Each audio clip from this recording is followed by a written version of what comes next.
Hey guys, tonight we're curling up under a soft blanket of Australian night and slipping quietly into a world that's equal parts strange, dusty and, well, deeply uncomfortable. You're not in your bed anymore. You're standing on creaky wooden boards in a lonely outpost somewhere far from comfort, far from home. The year is 1823, the air is dry, the stars are cold, and the only thing louder than your heartbeat is the sound of your sentence being read aloud. Tonight, we're drifting back to colonial Australia, where punishment was not just about pain but performance, where justice wasn't always fair and mercy wore a uniform that rarely fit. You'll meet the people who endured it, the strange laws that shaped it, and the peculiar ways society tried to break and rebuild the human spirit, all before breakfast. So, before you get comfortable, take a moment to like the video and subscribe, but only if you genuinely enjoy what I do here. And drop a comment with where you're listening from and what time it is by you. I love seeing our little bedtime history community light up from all over the world. Now, dim the lights, maybe turn on a fan for that soft background hum, and let's ease into tonight's journey together. You feel the crackle of dust beneath your feet. Not sand, not soil, something in between, the kind that clings to your clothes and never really lets go. The colony of New South Wales isn't the land of second chances. It's a place for convicts, soldiers, magistrates, and sometimes silence. Not the peaceful kind, but the kind that makes your skin itch. The kind that follows a verdict. A man just stole a loaf of bread. He gets 50 lashes. A woman stole fabric. 2 days in solitary with only salted meat and a tin cup of tepid water. Peculiar? Maybe. But this was order. And in the colonies, order meant creativity. You trudge past the whipping post. It's smooth from use. The stains on the wood aren't paint. Some say justice is blind. Here, it's just tired. Historians still argue whether these punishments were about control or chaos. But out here, under these ghost gums, it doesn't matter. You obey or you vanish. Into the bush, into the records, or into memory. By moonlight, you glimpse a man wearing a metal collar. It jingles faintly with each step like cruel jewellery. His crime, insolence, his punishment, a month of shame that clangs with every breath. There's a strange detail most people miss. Some punishments weren't designed to hurt. They were meant to humiliate, confuse, or linger in the mind, like wearing a sign that read idler while sweeping the town square barefoot and bruised. And yet, the land watches quietly. The magpies don't care. The wind moves slowly, like it's tired too. You lie back now, listening to that slow wind. The stories are just beginning. The morning comes slowly in the colony. No golden sunrise here. Just a soft, dusty light that settles on everything like the memory of ash. You stretch your arms and shake off the chill, but the weight of what comes next still lingers in the air. You're heading toward the stocks today. Not as a prisoner, no. Just as a quiet observer. Someone curious. Someone trying to understand how shame can become spectacle. They sit in the middle of the town square, 2 wooden boards with holes fastened like sleepy jaws around wrists and ankles, and in between those boards, a man, a boy really, 16 maybe, his crime, swearing at a constable, his punishment, 12 hours under the sky with sunburn on his neck flies around his eyes, and people's laughter tickling his ears like nettles. And here's where it gets stranger. Some towns took the performance part very seriously. Historians still argue whether these public humiliations were justice or just theatre. One town made offenders wear paper hats with drawings of their crimes. Another handed them placards that read, "I stole a pie," or "I lied in court," like homemade shame sandwich boards. You walk past the boy. His eyes are half closed. Maybe he's pretending he's somewhere else. Maybe that's the only real escape. Then you see something odd. A small girl places a crust of bread on the ground in front of him, just within reach. She doesn't say anything. She just walks away. And that's the part they never put in the history books. How even inside cruelty, there were sometimes tiny moments of softness, like a whisper in a thunderstorm. You move on. There's another man nearby, older. He's in a barrel. No, not a comfortable one. This one has no bottom, and he's been dropped into it like a sorry puppet. His arms stick out. His knees are red. He can't sit. He can't stand. It's called the drunkard's cloak, an old punishment for public intoxication. You probably won't survive this one with dignity. The cloak smells of old wine, mould and embarrassment. Some say it was borrowed from English village customs. Others claim it was born right here, in the heat and desperation of a new land. Historians debate. You just keep walking. Every punishment you pass feels like a little window into something stranger, like someone tried to write laws using a bad dream as a reference. The boy in the stocks has stopped twitching. His head is tilted now toward the sky. You wonder if he's found a way to sleep with his eyes open. The flies stay busy. You sit on a log for a while, let the sun wrap around you like a lazy blanket. The harshness of the punishments fades into the background hum, until they almost feel unreal, like old songs or tall tales. But they happened. They always happened. And as the heat climbs, you start to feel it too. That strange mix of exhaustion, stillness, and something else. Something like unease. Because in this place, even silence feels like it's watching you. You close your eyes. Let the wind brush your face, let the voices fade. There's something about the wind in the colony. It doesn't whistle or howl, it murmurs like it's telling secrets no one wants to hear. You wake slowly, with the smell of scorched bark and old wool around you. Somewhere nearby, a bell rings, low, tired, almost shy. You follow the sound, your boots crunching over gravel and old leaves. What you find isn't a courthouse or a jail, it's something quieter, stranger. It's called the treadmill, and no, it's not for fitness. It's a massive wooden wheel, like a sideways watermill, but instead of churning water, it churns people. Prisoners climb it in rows, step after step, hour after hour, all just to keep it moving. A punishment disguised as a machine. Some treadmills ground grain. Most didn't. Their real job was to grind the soul. You watch the men on the wheel, backs bent, hands gripping wooden rails, feet rising and falling like metronomes set too slow. No talking, no stopping, just the dull thud of foot on plank. Again, and again, and again. One man slips. He catches himself quickly, but not quickly enough. The overseer barks. The wheel doesn't pause. And here's the peculiar twist. Some prisoners ask for treadmill duty. Because while it hurt, at least it passed the time. Better than the dark, better than silence. Historians still argue whether the treadmill was meant to reform or simply exhaust. You lean toward exhaustion. Reform would have offered water more often. There's a rule 6 hours a day, 3 in the morning, 3 in the afternoon. But rules like time stretch out here. You notice one man's lips moving, not in prayer, not in complaint, just counting. Maybe that's how he gets through it. And you wonder, how many steps does it take to feel like a ghost? Nearby, a boy not much older than you watches too. He's barefoot with a small iron cuff around his ankle, a juvenile offender, maybe stole a handkerchief, maybe hit a guard, maybe just unlucky. He's next. And then the wind shifts. You catch the faintest scent of eucalyptus, dry earth, something floral beneath the sweat and dust.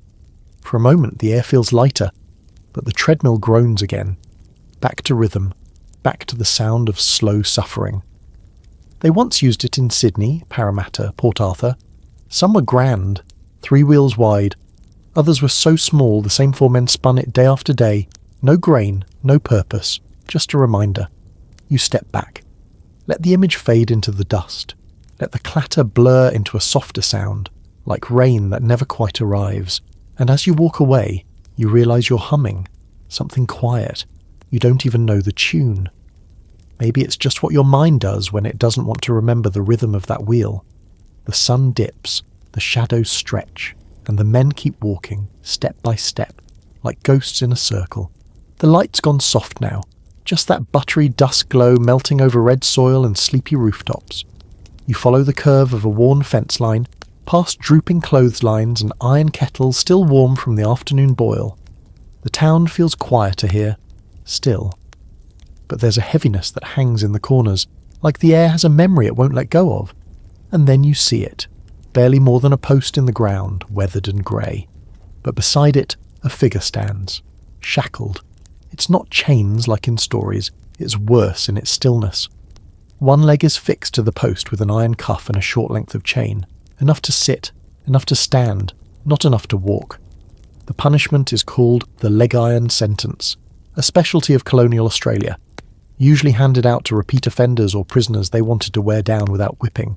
Iron around the ankle, all day, all night, for weeks, sometimes months, and you feel it. That quiet kind of cruelty. The kind that doesn't scream, it just lingers. The man is older, his beard is grey, his skin is sun-leathered, the kind you only get from years under an open sky. He sees you, but doesn't react. Doesn't need to. You're not a guard, just a drifting shadow with no authority, maybe even no opinion. A little tin cup sits next to him. Someone's given him tea. Cold now, with a film across the top. He doesn't drink it. Historians still argue whether the leg iron punishments were necessary controls, or just slow torture. You stand there, unsure yourself. The chain clinks softly as he shifts, a sound you'll carry with you, tucked behind your ears. He was probably in the chain gang earlier, road work, stone hauling. You can still see the track of boots and irons in the dirt where they passed by at noon. They say the chain gang was made to teach discipline, but it often just taught despair, and yet sometimes they'd sing, not for joy, just for rhythm. The sound of metal on stone joined by half melodies that were barely songs, maybe to drown out the clink, maybe to feel less alone. You sit nearby, careful not to stare. You just breathe, slow and quiet, while the world dims around you. A possum chatters somewhere in the gum trees.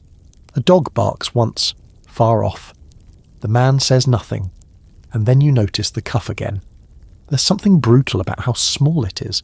Not dramatic, just constant. You imagine trying to sleep with that weight. Imagine the cold mornings, the ache that never quite fades from your shin, the way you'd start to forget what it felt like not to carry something heavy with every step. You wonder if freedom, when it finally comes, feels lighter or stranger.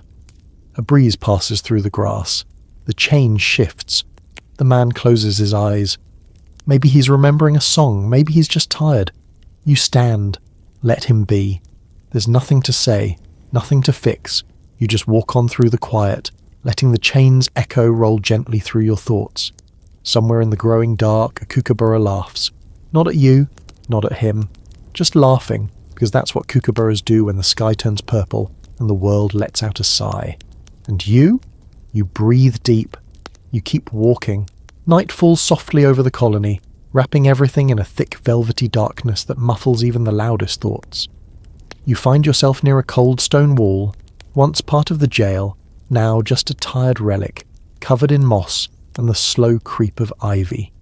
You pause, feeling the chill seep through your clothes. There's a faint smell of damp earth, mixed with smoke from nearby fires, a scent that somehow feels both ancient and immediate. Nearby, a flicker of light catches your eye. Lanterns, not held by guards but by women, wives, sisters, daughters, gathered quietly to watch the last punishment of the day. They call it the cat o' nine tails. The name sounds like a cruel joke. A beast with 9 tails, all sharp and stinging. You watch as a young man is led out. His shirt is torn, his back already a roadmap of red lines. The flogger, a tall man with a weathered face, grips the whip tightly.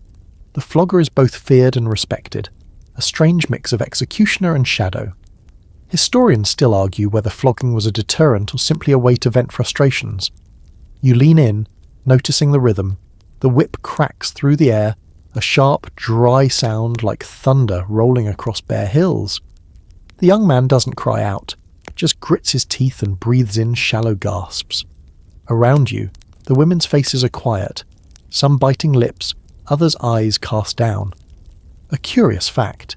In some places flogging was public, but often it was done behind closed doors, to protect the community's sensibilities, or maybe the dignity of the punished. Historians aren't sure, but here, tonight, it is very public. A small boy tugs at his mother's skirt, asking what's happening. She doesn't answer. Her eyes flicker with something you don't want to name. You find yourself distracted by the moon, full and pale, casting soft silver on the walls. It's a strange kind of calm against the harsh scene unfolding. The whip comes down again. The man shudders, then stills. You sense that beyond the pain, there's something else. Something deeper, like shame curling around the bones. But then, in the crowd, a whispered prayer, a soft song in an old tongue. You can't quite catch it, but it feels like hope folded into the night. As the flogging ends, the man is helped away. His back glistens under the lantern light, raw and shining. You stand there a moment longer, feeling the silence settle like a blanket, thick and heavy. It's a night of quiet wounds and softer promises. You breathe out slowly. The world, for now, seems a little less harsh, and the moon smiles down, watchful, patient, unblinking. The air cools even further as night deepens, and you find yourself wandering toward the edge of the settlement, where the forest begins to reclaim the land. Here, the sounds of voices fade, replaced by the rustling of eucalyptus leaves and the occasional call of an owl somewhere high in the branches. You breathe in the scent of damp bark and wildflowers, letting the calm settle in your chest. But this place holds its own peculiar punishment, one less visible, but just as haunting. It's called the stocks, a wooden frame with holes for wrists and ankles that locks a person in place, exposed to the elements and the public eye.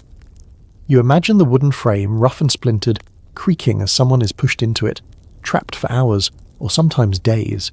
You feel the prickling chill of cold wind and the sting of the sun, the awkwardness of immobility, and the dull ache of muscles forced to hold still. What makes this punishment curious is how it turns the body into a spectacle. The prisoner is both captive and object, exposed to the taunts of passers-by and the judgment of neighbours. A fringe fact here. Sometimes guards would decorate the stocks with signs detailing the crime: thief, drunkard, or worse. This public shaming was a punishment all its own, blending humiliation with physical restraint. Historians still argue whether the stocks were meant primarily as a deterrent or a form of social control that reinforced class and power in the colony. You picture the quiet bravery it must take to endure the relentless stares, the whispered jokes, and the children's cruel fingers pointing at you. And sometimes, on bitter mornings, the air would freeze around the prisoner, turning their breath into little clouds, while the town's chatter carried on, indifferent. You pause and think of a woman you once heard about, locked in the stocks for a minor theft, stealing food to feed her children. Her eyes, despite everything, were said to hold a fierce light, as if daring the world to break her. The night deepens, the stars peeking through the canopy like watchful eyes. You close yours, feeling the steady pulse of the forest around you, the quiet hum of life continuing despite the harshness of human rules. And somewhere in the distance a branch snaps, a reminder that even in stillness the world moves on. You breathe in again, softly, slowly, and let the silence carry you forward. You drift further into the night, the soft crunch of your footsteps mingling with the occasional sigh of the wind. There's a dampness in the air now, like the earth itself is breathing quietly beneath your soles. You cross an old wooden bridge, its planks creaking under your weight, and pause to look down at the slow-moving river below. Dark water, smooth as glass, reflecting the ghostly glow of stars. Nearby, a faint structure catches your eye. A gallows, standing tall and skeletal against the moonlight, its ropes swinging gently like silent invitations. It's the starkest symbol of colonial justice, hanging, the ultimate punishment, carried out with grim ceremony and an almost ritualistic finality. But here's a twist you might not expect. Not all who were sentenced to the gallows actually died there. Some sentences were commuted at the last minute, or delays stretched long enough that the condemned might be spared, sometimes by accident, sometimes by mercy. Historians still argue whether public hangings served more as moral lessons or as macabre entertainment for the growing settlements. You imagine the crowd gathered at dawn, the murmurs, the uneasy shifting of feet, the weight of silent prayers. You feel the chill of that morning air, sharp and biting against your skin. The condemned would step up onto the platform, sometimes trembling, sometimes defiant. The noose placed carefully around the neck, the trapdoor ready to drop. And yet, behind all this drama, there's a quieter punishment many forget. The waiting. The days, weeks, even months of uncertainty chained in cramped cells, wondering if the next sunrise would be the last. A quirky detail, the rope was often soaked in water before use, making it less likely to burn the skin and cause a slow, agonizing death. There was a grim practicality even in this final moment. You imagine the heavy stillness just before the drop, a silence so deep it presses in on your ears. The crowd holds its breath. The trapdoor falls, and everything changes in a heartbeat. But even after the body swings empty, the story lingers, a haunting echo in the colony's night. You step away, the weight of history settling softly over your shoulders. The river flows on, uncaring, and you carry the silence with you, like a secret whispered only in dreams. The night air grows cooler as you walk, footsteps muffled on the soft earth. The stars above are like scattered silver dust, quiet and watching. You find yourself near a low stone wall enclosing what used to be the Colonial courtyard, where judges sat and sentences were passed under the unforgiving sun. Here, punishment took a more unusual form, branding. Not with fire on the skin as you might imagine, but a sort of iron stamp pressed to the flesh. A permanent mark to carry the shame, a reminder worn visibly by the person sentenced. You picture a man standing still, a dull iron pressing against his arm, the sizzle of heated metal, the sharp sting that lingers long after the pain fades. The brand was usually a letter, T for thief, F for felon, an open label for everyone to see. What makes this odd is the sheer permanence of the punishment. You can hide a scar, but not a brand. It marked someone forever, often ruining any chance of a fresh start. A lesser-known fact is that sometimes these brands were applied on the hand or cheek, locations that made them impossible to cover. It was a way to force a lifetime of judgment. Historians still argue whether branding was more effective than imprisonment, or if it just created lifelong outcasts, pushing people further into desperation. You feel a pang imagining the cold stares in markets, the whispered gossip, the locked doors. One man, a convict-turned-farmer, was branded after stealing a loaf of bread. Years later, when drought hit the colony, neighbours refused him water. His brand was a sentence that never ended. The evening quiet hums around you, the chirp of crickets, the distant barking of a dog, the rustle of gum leaves. You breathe in slowly, imagining the weight of that mark. And in this stillness you wonder, how much of punishment is pain, and how much is the memory it leaves behind? You close your eyes for a moment, let the night's calm settle, and carry that question softly, like a lullaby fading into dreams. The night deepens, wrapping you in a quiet embrace. You stroll past the scattered cottages where lanterns flicker softly behind curtained windows. Somewhere nearby, a faint melody drifts, a lullaby, gentle and worn with age. You pause at the edge of the town square where the old whipping post once stood, its wooden beams weathered and cracked. But there's another, less-known form of punishment here, pillory. Imagine a heavy wooden frame locking a person's head and hands, forcing them into a humiliating, immobilized pose right in the center of town. The pillory was more than physical restraint. It was a stage for public humiliation, where the crowd could jeer, throw rotten food, or simply stare. The victim became a living symbol of wrongdoing. A strange fact. Sometimes the punishment included a sign declaring the crime, but on rare occasions the pillory was used for those who merely annoyed local officials or broke petty rules, a reminder of power's caprice. Historians still argue whether the pillory was truly about justice, or more about spectacle and social control.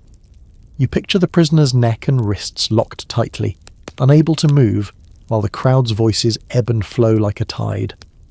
There's a mix of pity and cruelty in the air. You almost hear the whispers and laughter blending with the occasional clink of coins tossed in mockery. The smell of damp wood mingles with the sharp tang of vinegar used to clean the post, an attempt to mask the mess left behind by the crowd's unkind offerings. You think of a young woman locked there once for spreading rumours, her face flushed with shame but eyes defiantly meeting those of the townfolk. As you stand there, the night sounds soften. A distant dog barks once, then silence. The pillory remains empty now, a ghost of judgment past. You breathe in the cool air, letting the weight of old punishments fade into the quiet night.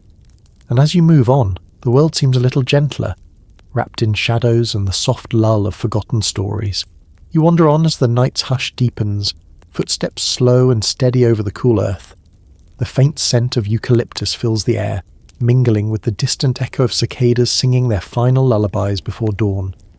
Somewhere nearby, the soft hoot of an owl punctuates the silence.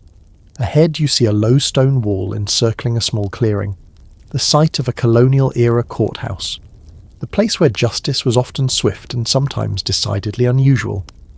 One such punishment used here was the flogging, a sentence that combines physical pain with public spectacle. You picture a person, bare-backed and trembling slightly, tied to a post or wooden frame as a whip cracks through the air. The lash leaves marks, sometimes lasting scars, each strike echoing in the silent crowd.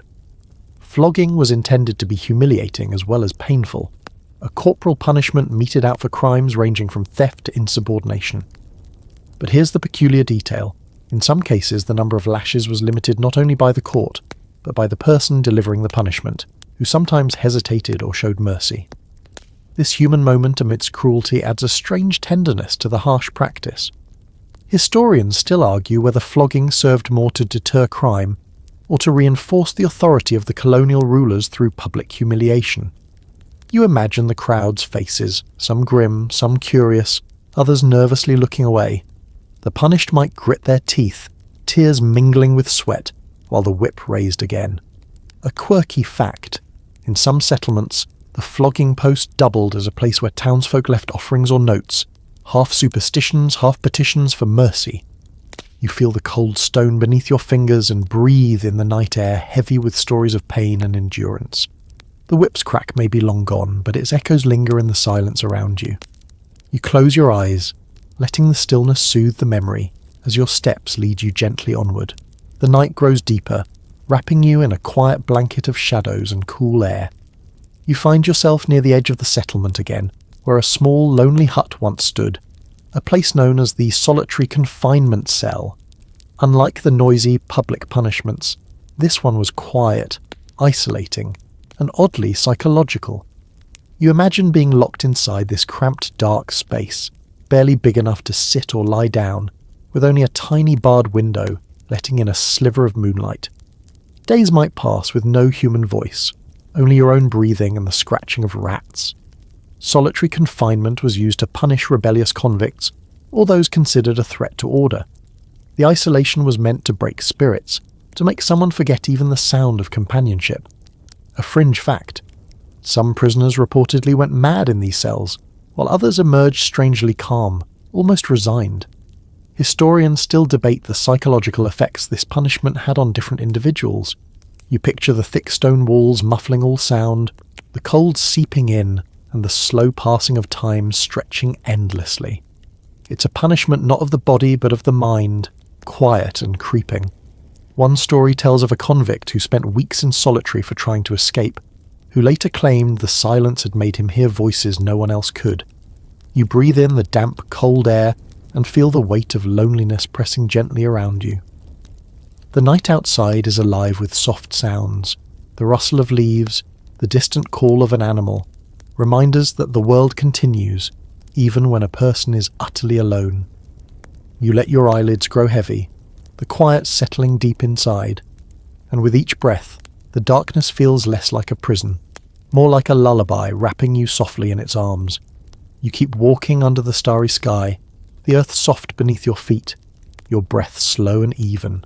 The faint scent of eucalyptus and wildflowers drifts on the gentle night breeze. Not far ahead, the silhouette of a small wooden structure appears, an old stockade, a place where a different kind of punishment awaited. The stocks were wooden frames designed to trap a person's ankles or wrists, forcing them to remain seated or standing in place, sometimes for hours or even days. Imagine sitting there, exposed to the elements and the curious eyes of passers-by, unable to move except to endure. The punishment was less about pain and more about humiliation and discomfort. You picture the quiet desperation of someone locked in place, unable to scratch an itch or shift their weight, the sun burning by day and cold creeping in at night. A quirky detail. In some cases, townsfolk were encouraged to throw rotten vegetables or even mud at those in the stocks, turning it into a spectacle of public shame. But sometimes strangers showed small kindnesses, offering water or a sympathetic smile. Historians still argue whether the stocks were effective deterrents or simply a way to vent communal frustration. You feel the rough wood under your fingertips and imagine the coarse ropes that sometimes bound the punished even tighter. One convict was once held in the stocks for a full day after being caught stealing firewood, a crime desperate and small, yet deserving harsh treatment in that harsh world. You inhale the cool night air, filled with the soft sounds of the bush settling into sleep, and as your body relaxes, the images of punishment grow faint, replaced by the soothing calm of the night. You feel the weight of the world lighten step by step, breath by breath, until the stars blur gently into dreams.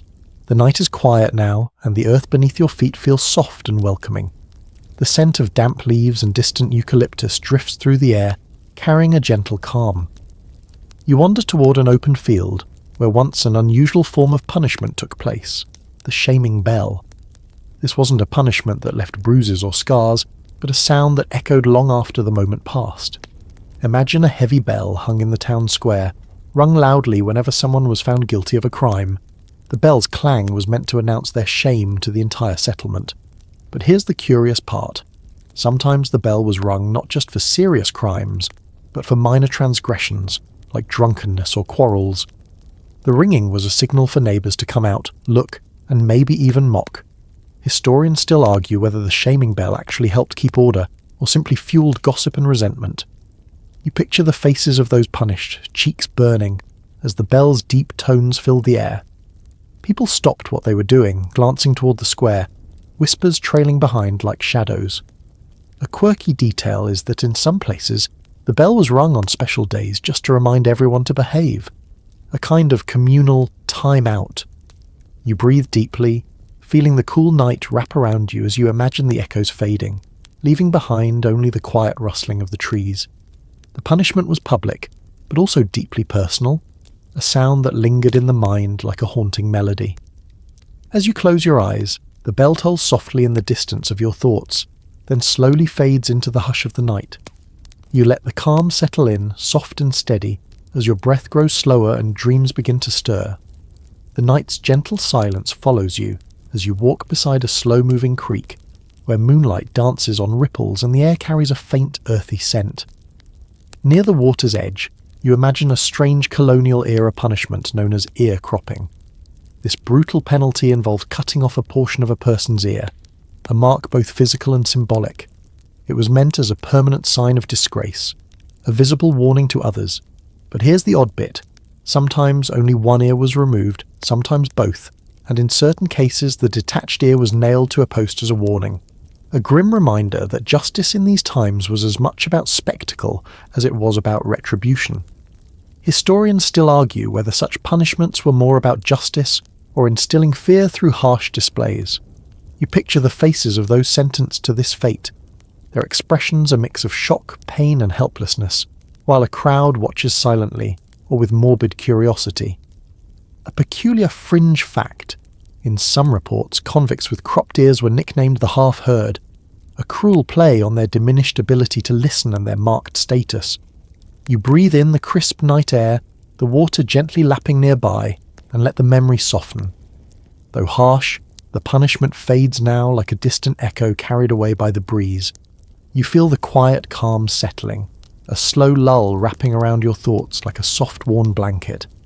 And with each breath, the edges of harshness blur, replaced by the gentle rhythm of the night. The night is almost over now, the first faint light of dawn brushing the horizon with a soft pink glow. You stand on a hill overlooking the settlement, the quiet broken only by the gentle rustling of leaves and a distant kookaburra's call. Here, the story of colonial justice begins to settle, like the last embers of a fading fire. One of the more peculiar punishments you might not expect was the drunkard's cloak. Picture a heavy barrel with holes cut out for the head and arms, worn like an uncomfortable coat by those convicted of public drunkenness. The wearer would be paraded through the streets, a spectacle meant to shame but also to hold them accountable. It's an image both odd and oddly human, someone weighed down, trying to walk with dignity beneath the weight of their own mistakes. Historians still debate whether such public shaming truly discouraged bad behaviour or merely entertained the crowd. A quirky fact: in some towns, children would follow the drunkard's cloak parade, throwing harmless objects like rotten fruit or mud, turning punishment into a kind of grim carnival. You take a slow breath and let the scene fade, the heavy barrel dissolving into the soft light of morning. As the sun rises, so too does a sense of peace and closure. The harshness of colonial justice, the strange punishments and silent suffering now rest quietly behind you. You feel your body relax fully, your mind calm and gentle. The night's stories linger softly, like a whispered lullaby, carrying you gently toward rest. You're in Mutra, Oman's bustling port city, the market alive with shouts, clinking coins, and the creak of ships unloading at the harbour. Historians say Omani markets were global hubs by the early centuries CE, linking India, Africa and Rome via maritime trade routes, with spices like frankincense and saffron driving wealth. You're at a spice stall, its wooden shelves piled with clay jars, cumin's earthy whiff, cloves' sharp bite, the heady lure of saffron threads, your satchels heavy with silver dirhams, the air warm with roasted cardamom and sweat, and you're bargaining for a saffron batch, the vendor's grin as sharp as his prices, the souk's pulse, bells chatter, a camel's grunt throbs, and you're braced for a day of aromatic deals. Here's the quirky bit. Some traders believed rubbing a saffron thread on their wrist drew honest buyers, so you're smearing one, half hoping it works. Historians still argue whether this was superstition or a scent-based sales trick.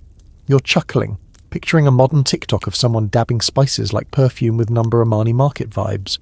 The heat's intense, your sandals scuffing the dirt, the scent of grilled fish tempting but off limits. You've got trades to make. You're thinking of those Mauryan tax collectors, haggling in dusty markets, and how their coin-chasing feels like your spice deals, unlike those 18th century clockmakers' precise ticks. Your satchel clinks, the souk's hum pulling you into a sleepy haze, but you've got to stay sharp. Vendors smell weakness.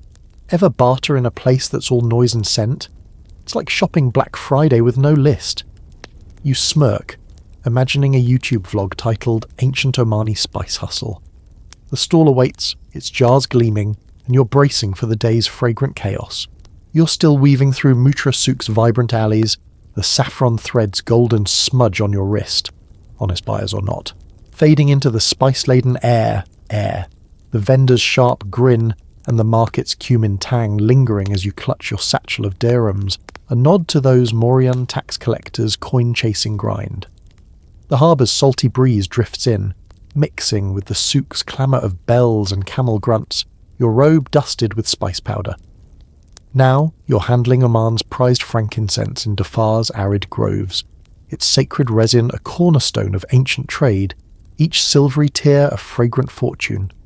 It's 200 CE, and you're scraping resin from a gnarled tree, the desert's heat pressing, the scent pulling you into a mystical haze. Historians say frankincense, harvested in Oman's Dhofar region, was a global commodity by the 1st century CE, traded to Rome and China for rituals and medicine, fueling Oman's wealth as a key stop on the incense route. You're in a grove, the boswellia tree's bark yielding milky sap that hardens into translucent beads, their smoky, pine-like aroma filling the air. Your knife's careful, each scrape a gamble, cut too deep and the tree suffers. The air's dry, the resin's sacred scent sharp, blending with dust and sweat, and you're packing beads into a linen sack. The grove's silence broken by a herder's distant whistle.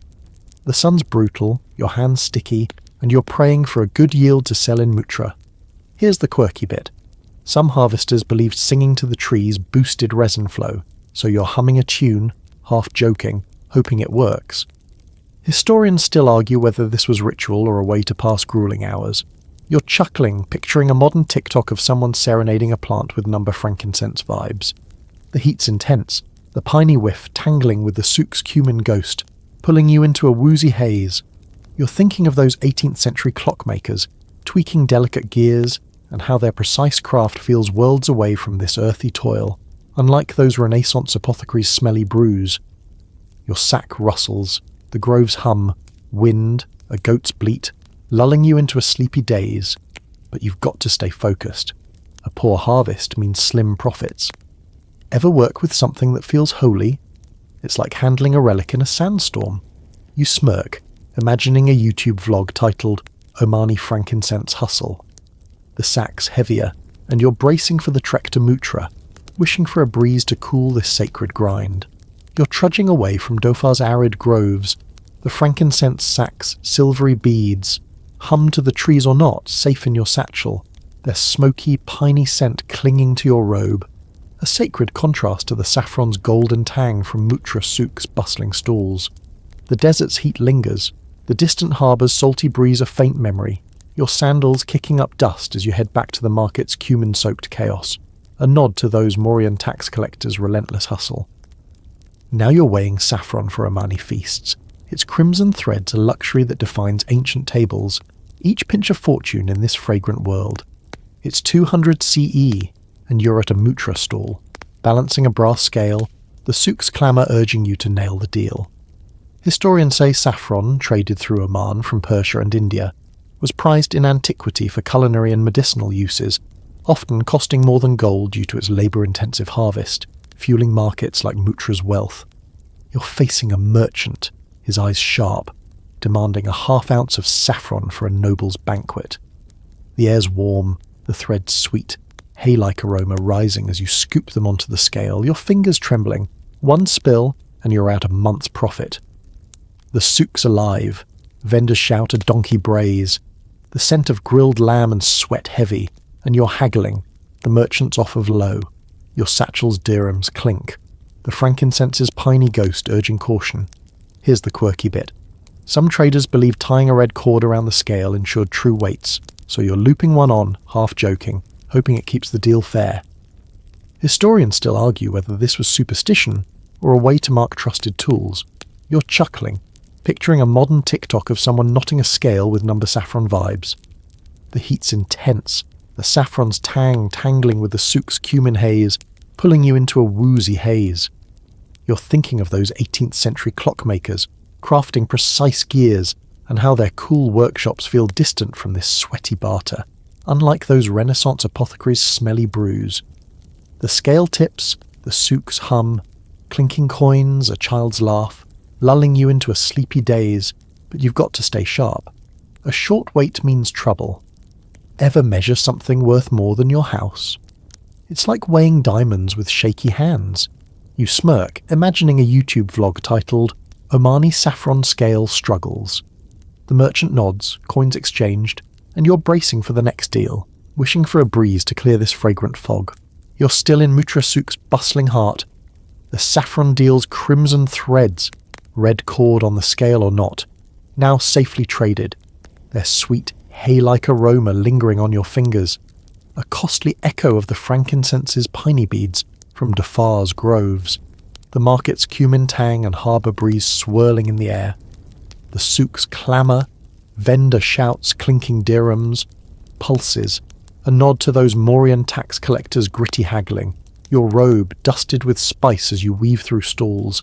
Now, you're grinding cardamom for Kawa's warmth, its green pods a staple of Omani hospitality, their scent a fragrant thread in ancient markets. It's 200 CE, and you're at a spice stall, mortar in hand, the rhythmic crunch filling the air with a spicy promise.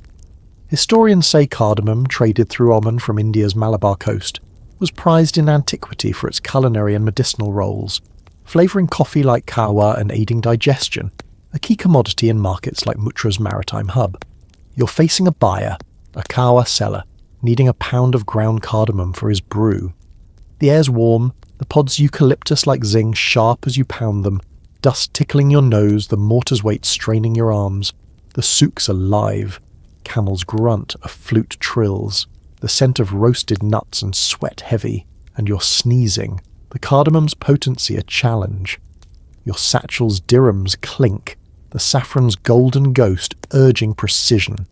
Here's the quirky bit. Some traders believe spitting into the mortar blessed the grind, so you're faking a cough, half joking, hoping it satisfies tradition. Historians still argue whether this was superstition or a way to moisten the mix. You're chuckling, picturing a modern TikTok of someone hocking into a blender with number cardamom vibes. The heat's intense, the cardamom's zing tangling with the souk's cumin haze, pulling you into a woozy haze. You're thinking of those 18th century clockmakers, tweaking silent gears, and how their precise craft feels calmer than this sweaty grind, unlike those Renaissance apothecaries' smelly potions. The mortar thumps, the souk's hum, clinking jars, a child's giggle, lulling you into a sleepy daze, but you've got to stay focused. Uneven grinds lose buyers. Ever pound something that fights back? It's like mashing potatoes with a spoon. You smirk, imagining a YouTube vlog titled Omani Cardamom Crush Chaos. The buyer nods, satisfied, and you're bracing for the next order, wishing for a cool breeze to clear this spicy fog. You're still in Mutra Souk's fragrant chaos. The cardamom's eucalyptus zing, spit-blessed mortar or not, now ground fine for the kawa cellar, its spicy warmth dusting your hands, a lively contrast to the saffron's golden threads and frankincense's piney beads from Dhofar, the market's cumin haze and harbour's salty breeze swirling around you. The souk's pulse, vendor shouts, clinking dirhams, throbs, a nod to those Mauryan tax collectors' gritty bartering, your robe heavy with spice powder as you dodge a cart of dates. Now you're sorting cloves for Shua's bold flavour, their fiery buds a staple of Omani feasts, each one a pungent prize in ancient markets. It's 200 CE, and you're at a stall, sifting through sacks of cloves, the air sharp with their spicy bite. Historians say cloves, traded through a man from the Moluccas via Indian merchants, were prized in antiquity for their intense flavour and medicinal uses, spicing dishes like shua and preserving food, a key driver of Mutra's trade wealth. You're facing a cook, his apron stained, needing 2 pounds of cloves for a festival's slow-roasted shua. The air's warm, the buds peppery, nail-like aroma stinging your eyes as you scoop them, sorting out broken ones. Lesser buds mean lower pay. The souk's alive. Camels snort, a child haggles, the scent of grilled fish and sweat thick, and you're coughing, the cloves' potency a challenge.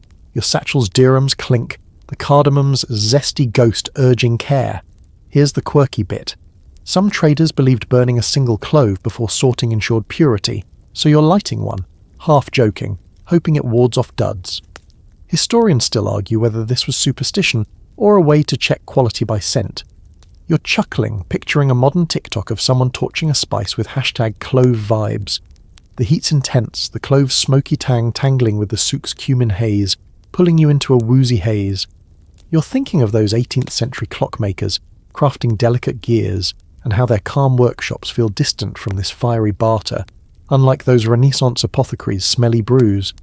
The buds rattle, the souk's hum, clinking jars, a flute's trill, lulling you into a sleepy daze. But you've got to stay sharp. Poor sorting loses trust. Ever sift through something that bites back? It's like picking through hot coals. You smirk, imagining a YouTube vlog titled Omani Clove Sort Struggles. The cook nods, coins exchanged, and you're bracing for the next sack, wishing for a breeze to clear this pungent fog. You're still in the heart of Mutra Souk's aromatic whirlwind. The clove's peppery bite, single bud burned for purity or not, still stinging your fingers, their smoky tang a bold note beside the cardamom's zesty warmth and the saffron's golden threads from earlier deals, the market's cumin haze and harbour's salty breeze swirling around you. The souk's rhythm, vendor shouts, clinking dirhams, pulses, a nod to those Mauryan tax collectors' relentless haggling, your robe dusted with spice as you weave past a stack of carpets. Now, you're measuring cumin for market curries, its earthy essence a backbone of Omani cooking, each scoop a staple in ancient trade. It's 200 CE and you're at a busy stall scooping seeds into a clay jar, the air rich with their nutty aroma. Historians say cumin, traded through Oman from India and Persia, was a culinary and medicinal staple in antiquity, flavouring curries and aiding digestion, a high-demand spice in markets like Mutra that fueled maritime trade routes. You're facing a spice merchant, his eyes narrowed, needing 10 pounds of cumin for a caravan's curry supplies. The air's warm, the seeds toasty, earthy scent filling your nose as you pour, the jar's weight straining your arms. The souk's alive, donkeys bray, a woman haggles, the scent of roasted coffee and sweat thick, and you're sneezing, the cumin's dust tickling you, your satchel's dirhams clink, the clove's smoky ghost urging precision to avoid short measures. Here's the quirky bit. Some traders believed circling the jar thrice with a cumin seed ensured fair trades, so you're tracing the rim, half joking, hoping it seals the deal. Historians still argue whether this was superstition or a way to mark trusted batches. You're chuckling, picturing a modern TikTok of someone looping spices around a jar with #cumin-vibes. The heat's intense, the cumin's nutty tang tangling with the souk's saffron haze, pulling you into a woozy haze. You're thinking of those 18th century clockmakers, tweaking silent gears, and how their precise craft feels worlds away from this sweaty scoop, unlike those Renaissance apothecaries' smelly potions. The jar fills, the souk's hum, clinking coins, a child's laugh, lulling you into a sleepy daze, but you've got to stay sharp. A short wait means disputes. Ever measure something that sneaks up your nose? It's like chopping onions for a crowd. You smirk, imagining a YouTube vlog titled Omani Cumin Scoop Chaos. The merchant nods, coins traded, and you're bracing for the next order, wishing for a breeze to clear this earthy fog. You're still weaving through Mutra Souk's fragrant chaos, the cumin's nutty, earthy scent, circled jar or not, clinging to your hands, a grounding note beside the clove's peppery bite and the cardamom's zesty warmth, the market's saffron haze and harbour's salty breeze swirling in the air. The souk's pulse, vendor shouts, clinking dirhams, throbs, a nod to those Mauryan tax collectors' gritty bartering. Your robe heavy with spice dust as you dodge a stack of pottery. Now, you're bundling cinnamon for trade ships, its sweet bark a prized cargo in ancient Omani markets, each roll a fragrant promise of distant shores. It's 200 CE, and you're at a waterfront stall, tying cinnamon quills with twine, the sea's briny tang urging you to ready the load. Historians say cinnamon, traded through Oman from Sri Lanka and South India, was a luxury spice in antiquity, valued for its sweet flavour in cooking and its use in perfumes and medicine, driving wealth along maritime routes like Mutra's port. You're facing a ship's captain, his beard salt-crusted, needing 50 bundles for a voyage to Rome. The air's warm, the bark's woody, honey-like aroma rising as you stack quills, their brittle snap under twine stinging your fingers. The souk's alive, sails flap, porters shout, the scent of tar and sweat thick, and you're sweating, the cinnamon's sweetness a tease against the harbour's fishy reek. Your satchel's dirhams clink, the cumin's earthy ghost urging care to avoid short counts. Here's the quirky bit. Some traders believed tying a clove into the twine ensured safe voyages, so you're knotting one in, half joking, hoping it guards the ship. Historians still argue whether this was superstition or a way to mark premium bundles. You're chuckling, picturing a modern TikTok of someone tying spices to a suitcase with number cinnamon vibes. The heat's intense, the cinnamon's sweet tang tangling with the souk's cumin haze, pulling you into a woozy haze. You're thinking of those 18th century clockmakers, crafting delicate gears, and how their quiet workshops feel far from this salty hustle, unlike those Renaissance apothecaries' smelly brews. The quills stack, the souk's hum, creaking masts, a gull's cry, lulling you into a sleepy daze. But you've got to stay sharp. A loose bundle means lost cargo. Ever pack something for a journey that feels epic? It's like prepping for a road trip with no GPS. You smirk, imagining a YouTube vlog titled Omani Cinnamon Ship Struggles. The captain nods, coins exchanged, and you're bracing for the next load, wishing for a sea breeze to clear this spicy fog. You're still at the waterfront stall in Mutra Souk, the cinnamon quills, clove-tied twine or not, now stacked for the Rome-bound ship, their honey-sweet aroma lingering on your fingers, a warm contrast to the cumin's earthy scoop and the clove's peppery sting, the market's saffron haze and harbour's briny tang swirling around you. The souk's rhythm, flapping sails, shouting porters, pulses, a nod to those Mauryan tax collectors' gritty haggling, your robe dusted with spice as you dodge a crate of figs.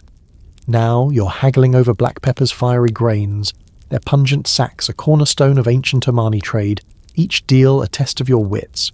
It's 200 CE, and you're at a crowded stall, weighing pepper sacks on a brass scale, the air sharp with their spicy kick. Historians say black pepper, traded through Oman from India's Malabar coast, was a prized spice in antiquity, often worth more than silver, used in cooking and medicine, driving wealth in markets like Mutra's maritime hub. You're facing a merchant, his turban askew, demanding 10 sacks for a caravan to Persia. The air's warm, the pepper's fiery, sneeze-inducing aroma stinging your nose as you heft a sack, checking for sand-weighted fakes, a common trick. The souk's alive, camels snort, a child haggles, the scent of roasted coffee and sweat thick, and you're coughing, the pepper's bite relentless. Your satchel's dirhams clink, the cinnamon's sweet ghost urging caution against a bad deal. Here's the quirky bit. Some traders believed tossing a peppercorn over their shoulder warded off cheating buyers, so you're flicking one, half joking, hoping it keeps the merchant honest. Historians still argue whether this was superstition or a way to signal distrust. You're chuckling, picturing a modern TikTok of someone throwing spices like salt with hashtag pepper vibes. The heat's intense, the pepper's sharp tang tangling with the souk's cumin haze, pulling you into a woozy haze. You're thinking of those 18th century clockmakers, tweaking silent gears, and how their precise craft feels calmer than this fiery barter, unlike those Renaissance apothecaries' smelly potions.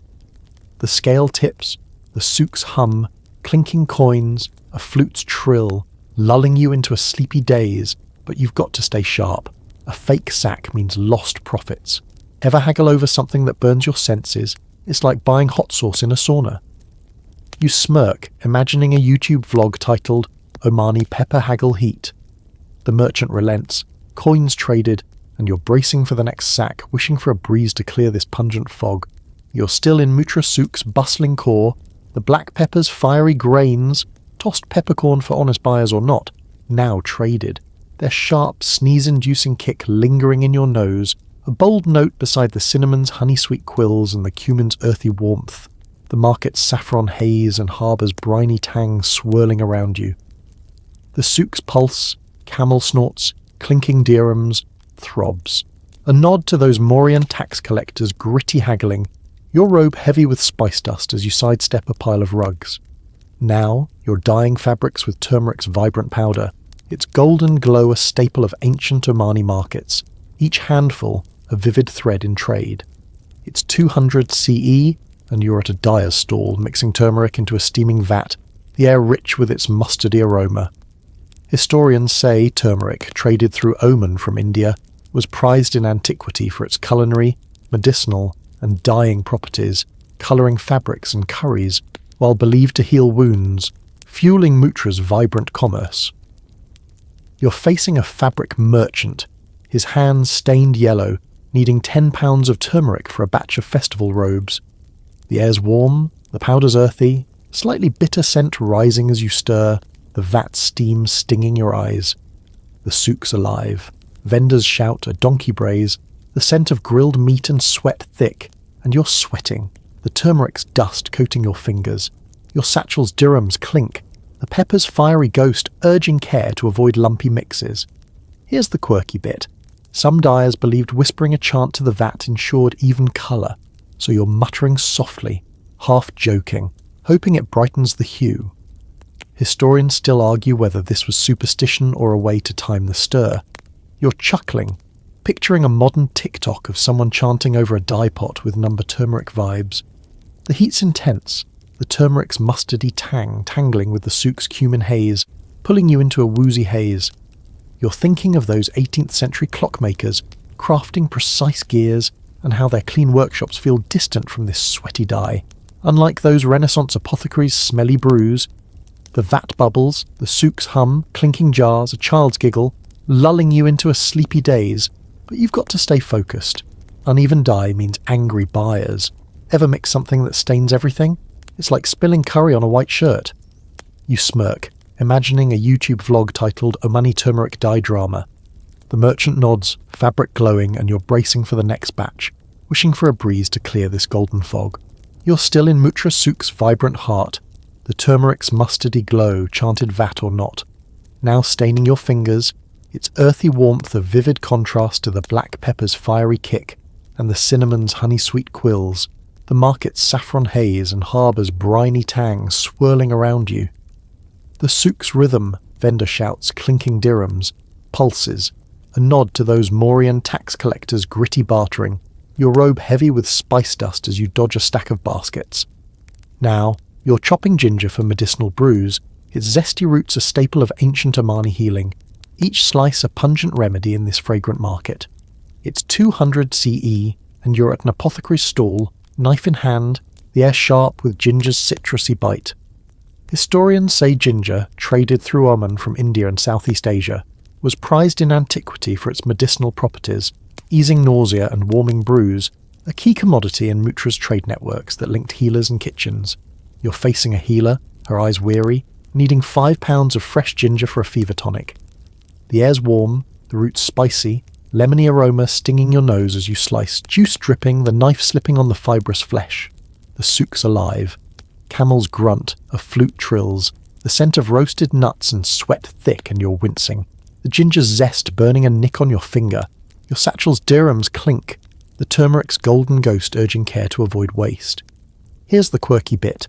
Some healers believed rubbing a ginger slice on their palm drew out pure remedies, so you're swiping one, half joking, hoping it boosts the batch. Historians still argue whether this was superstition or a way to test freshness. You're chuckling, picturing a modern TikTok of someone smearing ginger like lotion, with #GingerVibes. The heat's intense, the ginger's zesty tang tangling with the souk's cumin haze, pulling you into a woozy haze. You're thinking of those 18th century clockmakers, tweaking delicate gears, and how their precise craft feels calmer than this juicy chop, unlike those Renaissance apothecaries' smelly potions. The knife thuds, the souk's hum, clinking jars, a child's laugh, lulling you into a sleepy daze, but you've got to stay sharp. Uneven cuts mean weaker brews. Ever chop something that fights back? It's like dicing onions with attitude. You smirk, imagining a YouTube vlog titled Omani Ginger Slice Struggles. The healer nods, roots piled high, and you're bracing for the next order, wishing for a breeze to clear this citrusy fog. You're still in Mutra Souk's fragrant bustle, the ginger's zesty, lemony sting, rubbed on your palm for that pure remedy or not. Clinging to your fingers, a lively spark beside the turmeric's golden glow, and the black pepper's fiery grains, the market's saffron haze and harbour's briny tang swirling around you. The souk's pulse, camel grunts, clinking dirhams, throbs, a nod to those Mauryan tax collectors' gritty haggling, your robe heavy with spice dust as you sidestep a pile of sacks. Now you're toasting coriander for marinades, its citrusy seeds a staple of Omani cooking, each crackle a fragrant note in ancient markets.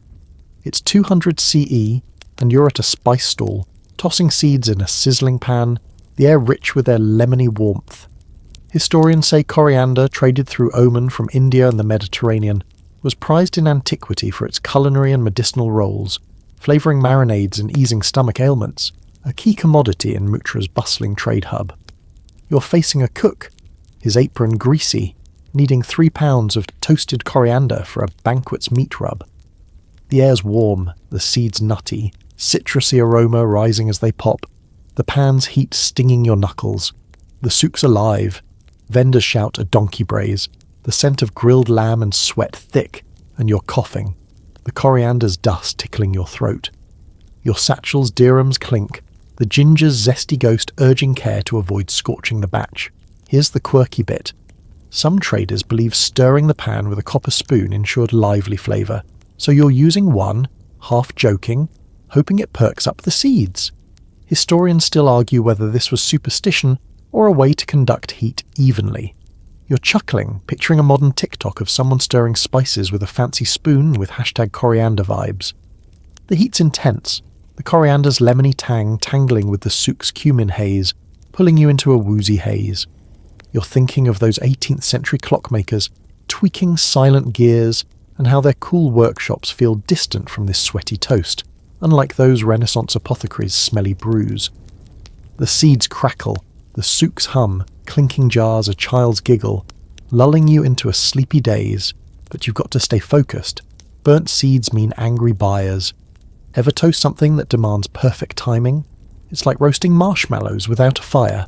You smirk, imagining a YouTube vlog titled Omani Coriander Toast Tangles. The cook nods, seeds cooling, and you're bracing for the next order, wishing for a breeze to clear this citrusy fog. You're still in Mutra Souk's aromatic whirlwind.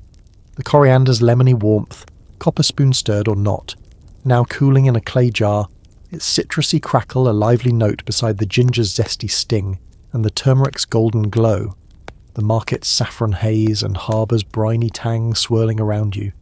The souk's rhythm, vendor shouts, clinking dirhams, pulses, a nod to those Mauryan tax collectors' gritty bartering, your robe heavy with spice dust as you dodge a stack of woven mats. Now you're trading nutmeg from distant Moluccas, its exotic allure a rare treasure in ancient Omani markets, each nut a fragrant fortune. It's 200 CE, and you're at a spice stall, weighing nutmegs on a brass scale, the air rich with their warm, nutty aroma. Historians say nutmeg, traded through Oman from Indonesia's Maluku Islands via Indian merchants, was a luxury spice in antiquity, prized for its flavour in sweets and its supposed medicinal powers, commanding high prices in markets like Mutra's trade hub. You're facing a wealthy trader, his silk robe gleaming, needing a dozen nutmegs for a noble's kitchen. The air's warm, the nuts' sweet, woody scent rising as you balance them, their hard shells clinking. Counterfeits stuffed with clay are a risk. The souk's alive. Camels snort, a flute trills, the scent of roasted coffee and sweat thick, and you're squinting, the nutmeg's potency tickling your nose. Your satchel's dirhams clink, the coriander's citrusy ghost urging caution against a bad deal. Here's the quirky bit. Some traders believed scratching a nutmeg with a silver pin revealed its soul, so you're scraping one, half joking, hoping it proves genuine. Historians still argue whether this was superstition or a way to test quality. You're chuckling, picturing a modern TikTok of someone scratching spices like a lottery ticket with number nutmeg vibes. The heat's intense, the nutmeg's woody tang tangling with the souk's cumin haze, pulling you into a woozy haze. You're thinking of those 18th century clockmakers, crafting delicate gears, and how their precise craft feels calmer than this exotic barter, unlike those Renaissance apothecaries' smelly brews. The scale steadies, the souk's hum, clinking jars, a child's laugh, lulling you into a sleepy daze, but you've got to stay sharp. A fake nut means lost trust. Ever trade something worth a fortune in a single pinch? It's like betting on a rare coin flip. You smirk, imagining a YouTube vlog titled "Omani Nutmeg Trade Tangles." The trader nods, coins exchanged, and you're bracing for the next deal, wishing for a breeze to clear this nutty fog. You're still in Mutra Souk's fragrant chaos, the nutmeg's woody sweet aroma, scratched with that silver pin for its soul or not, lingering on your fingers, a rare treasure beside the coriander's citrusy warmth and the ginger's zesty sting, the market's saffron haze and harbour's briny tang swirling around you. The souk's pulse, camel snorts, clinking dirhams, throbs, a nod to those Mauryan tax collectors' gritty haggling, your robe heavy with spice dust as you weave past a stack of clay pots. Now you're packing myrrh for ritual offerings. Its bitter resin, a sacred staple in ancient Omani markets, each bead a fragrant prayer in this bustling trade hub. It's 200 CE, and you're at a quiet stall sorting myrrh into linen sacks, the air heavy with its earthy medicinal scent. Historians say myrrh, harvested in Oman alongside frankincense, was prized in antiquity for its role in religious rituals and healing, traded to Egypt and Rome, fueling Mutra's wealth as a key incense root hub. You're facing a priest, his eyes calm, needing a pound of myrrh for temple rites. The air's warm, the resin's bitter, balsamic aroma rising as you sift beads, their sticky texture gumming your hands. Impurities mean rejection. The souk's alive. Vendors shout, a donkey brays. The scent of grilled fish and sweat faint here, and you're focused, the myrrh's weight grounding you. Your satchel's dirhams clink, the nutmeg's nutty ghost urging care to avoid short measures. Here's the quirky bit. Some traders believe dusting their hands with ash before packing myrrh ensured purity, so you're rubbing some on, half joking, hoping it pleases the priest. Historians still argue whether this was superstition or a way to dry sticky resin. You're chuckling, picturing a modern TikTok of someone ashing up before packing with number myrrh vibes. The heat's intense, the myrrh's earthy tang tangling with the souk's cumin haze, pulling you into a woozy haze. You're thinking of those 18th century clockmakers, crafting silent gears, and how their precise craft feels distant from this sacred sort, unlike those Renaissance apothecaries' smelly brews. The beads rattle, the souk's hum, clinking jars a distant chant, lulling you into a sleepy daze, but you've got to stay sharp. Impure myrrh angers the divine. Ever handle something that feels like a prayer? It's like wrapping a gift for a god. You smirk, imagining a YouTube vlog titled Omani Myrrh Pack Puzzles.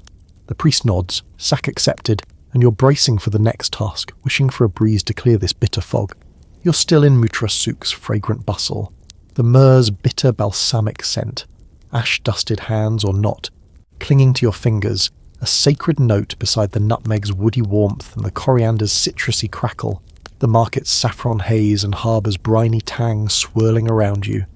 The souk's pulse, vendor shouts, clinking dirhams, softens as evening falls, a nod to those Mauryan tax collectors' dusty ledger nights, your robe heavy with spice dust as you move toward the waterfront. Now you're tracing Oman's maritime trade networks, the spice routes that defined ancient markets, each ship a thread in a global web of flavour. It's 200 CE and you're at the harbour, checking a ship's manifest, the sea's salty air urging you to map the journey of cloves and saffron in this trading world. Historians say Oman's maritime routes, centred in ports like Muttra, linked India, Africa and Rome by the 1st century CE, with spices like frankincense, pepper and nutmeg driving trade, as evidenced by Roman records and Omani shipwrecks. You're scanning a palm leaf manifest listing cinnamon from Sri Lanka, myrrh from Dhofar, and pepper from Malabar, bound for Alexandria.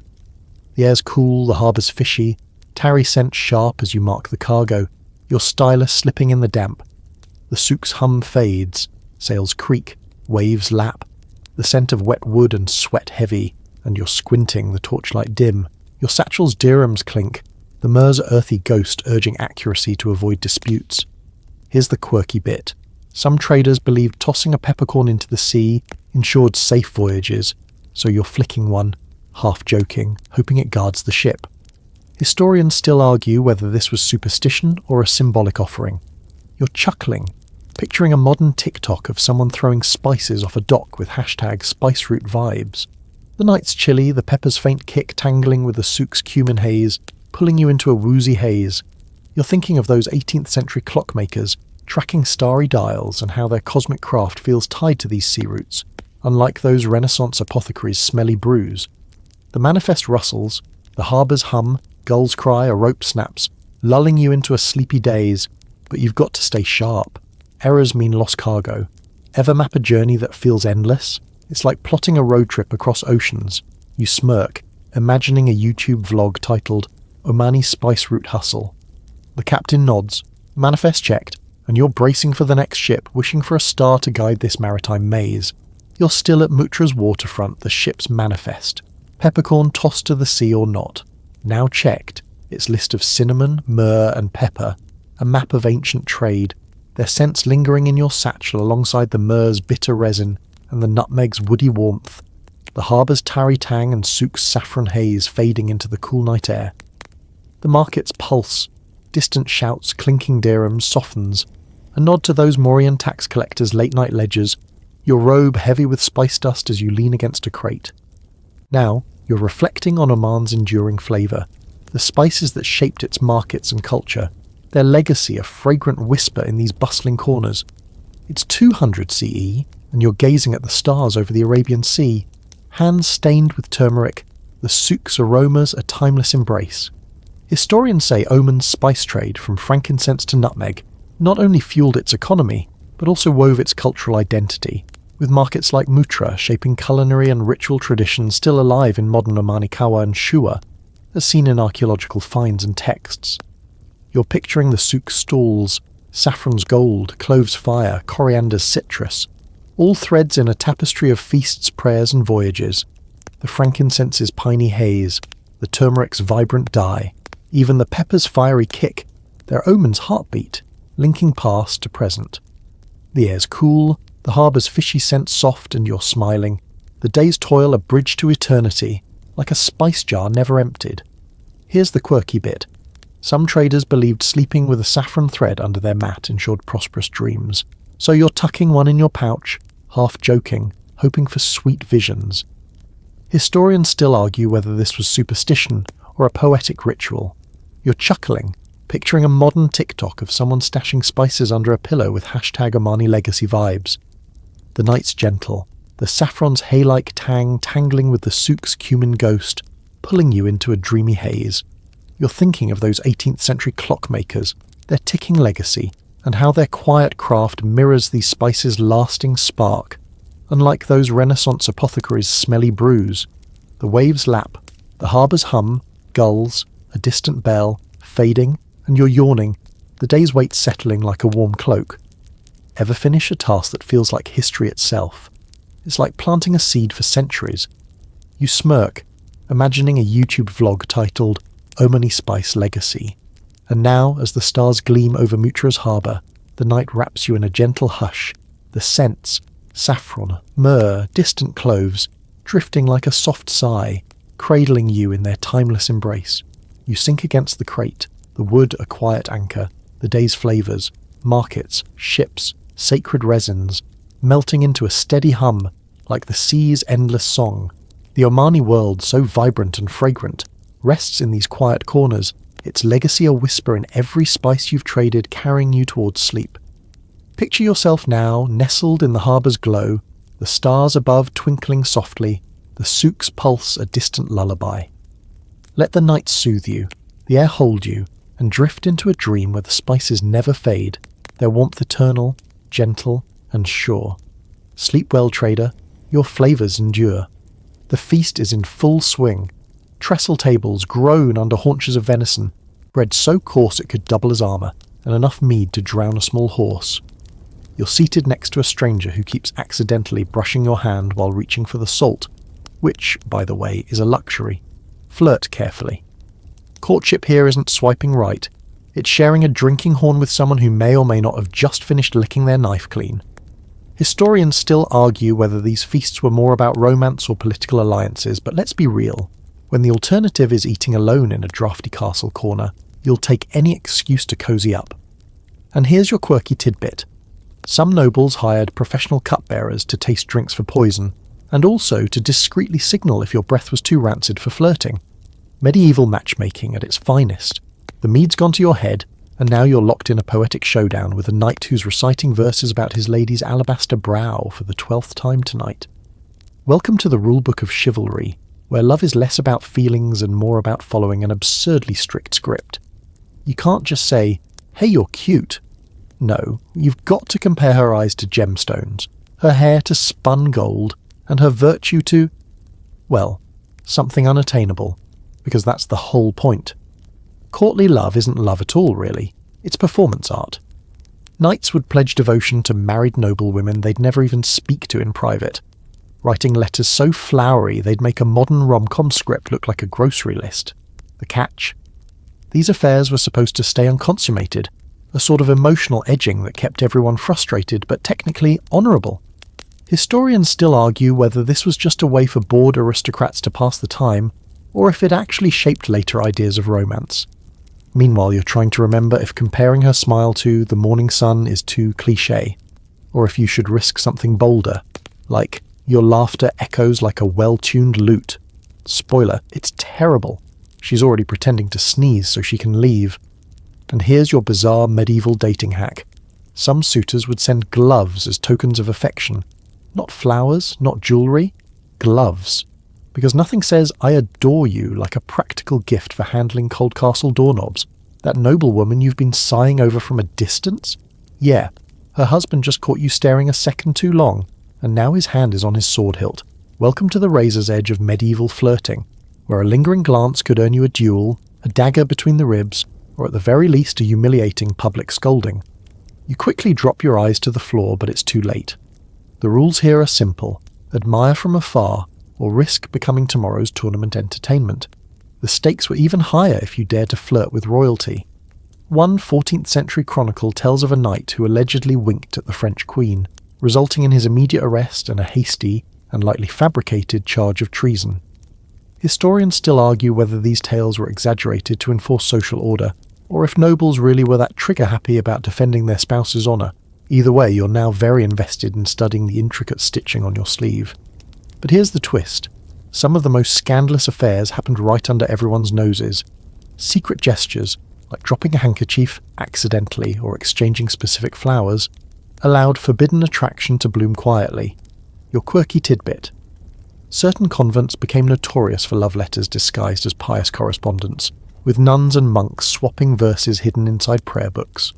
Church officials eventually caught on and started inspecting parchments for suspiciously romantic psalms. Forget about knights and noble ladies. Let's talk about where most medieval romance actually happened. Muddy fields, cramped cottages, and the back rows of church on Sundays when the priest wasn't looking. Peasant dating had zero time for chivalric nonsense. This was love, or at least marriage, built on who could haul the most turnips before sunset. You're not writing sonnets here.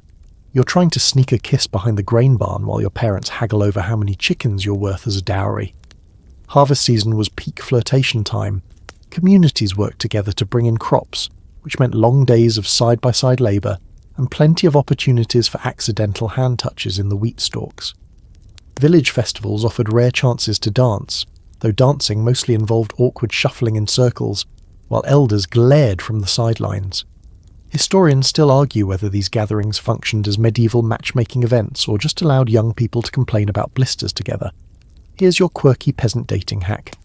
In some regions, suitors proved their devotion by leaving love spoons, hand-carved wooden utensils, on a crusher's doorstep. The more intricate the design, the more serious the intent. A poorly whittled spoon? You're getting laughed out of the village. Bonus oddity. In parts of England, bundling was allowed. Couples could share a bed fully clothed, separated by a wooden board. Spoiler, boards mysteriously kept falling over. That warm, fuzzy feeling in your chest. Forget it. Medieval marriage is a business transaction, and you're just hoping your future father-in-law doesn't notice the limp on your best plough horse. Dowries aren't about love, they're survival math. A daughter might come with 2 acres of decent land, 3 milk cows, and a promise of hay after harvest. Or she might arrive with nothing but a rusty cooking pot and a tendency to sneeze loudly during church. Either way, you're stuck. Back out now, and your family's reputation tanks worse than a cheese left in the July sun. Negotiations drag for weeks. Your uncle keeps arguing that the bride's linen supply should count double because of unusually even thread work, while her father points out your younger brother's lazy eye like it's somehow your fault. Historians still argue whether these haggling sessions caused more stress than the actual weddings. Meanwhile, the bride in question sits silently in the corner, spinning wool like her life depends on it. Because it does. Here's your reality check. That tapestry she's working on. It's literally her only allowed input on her future.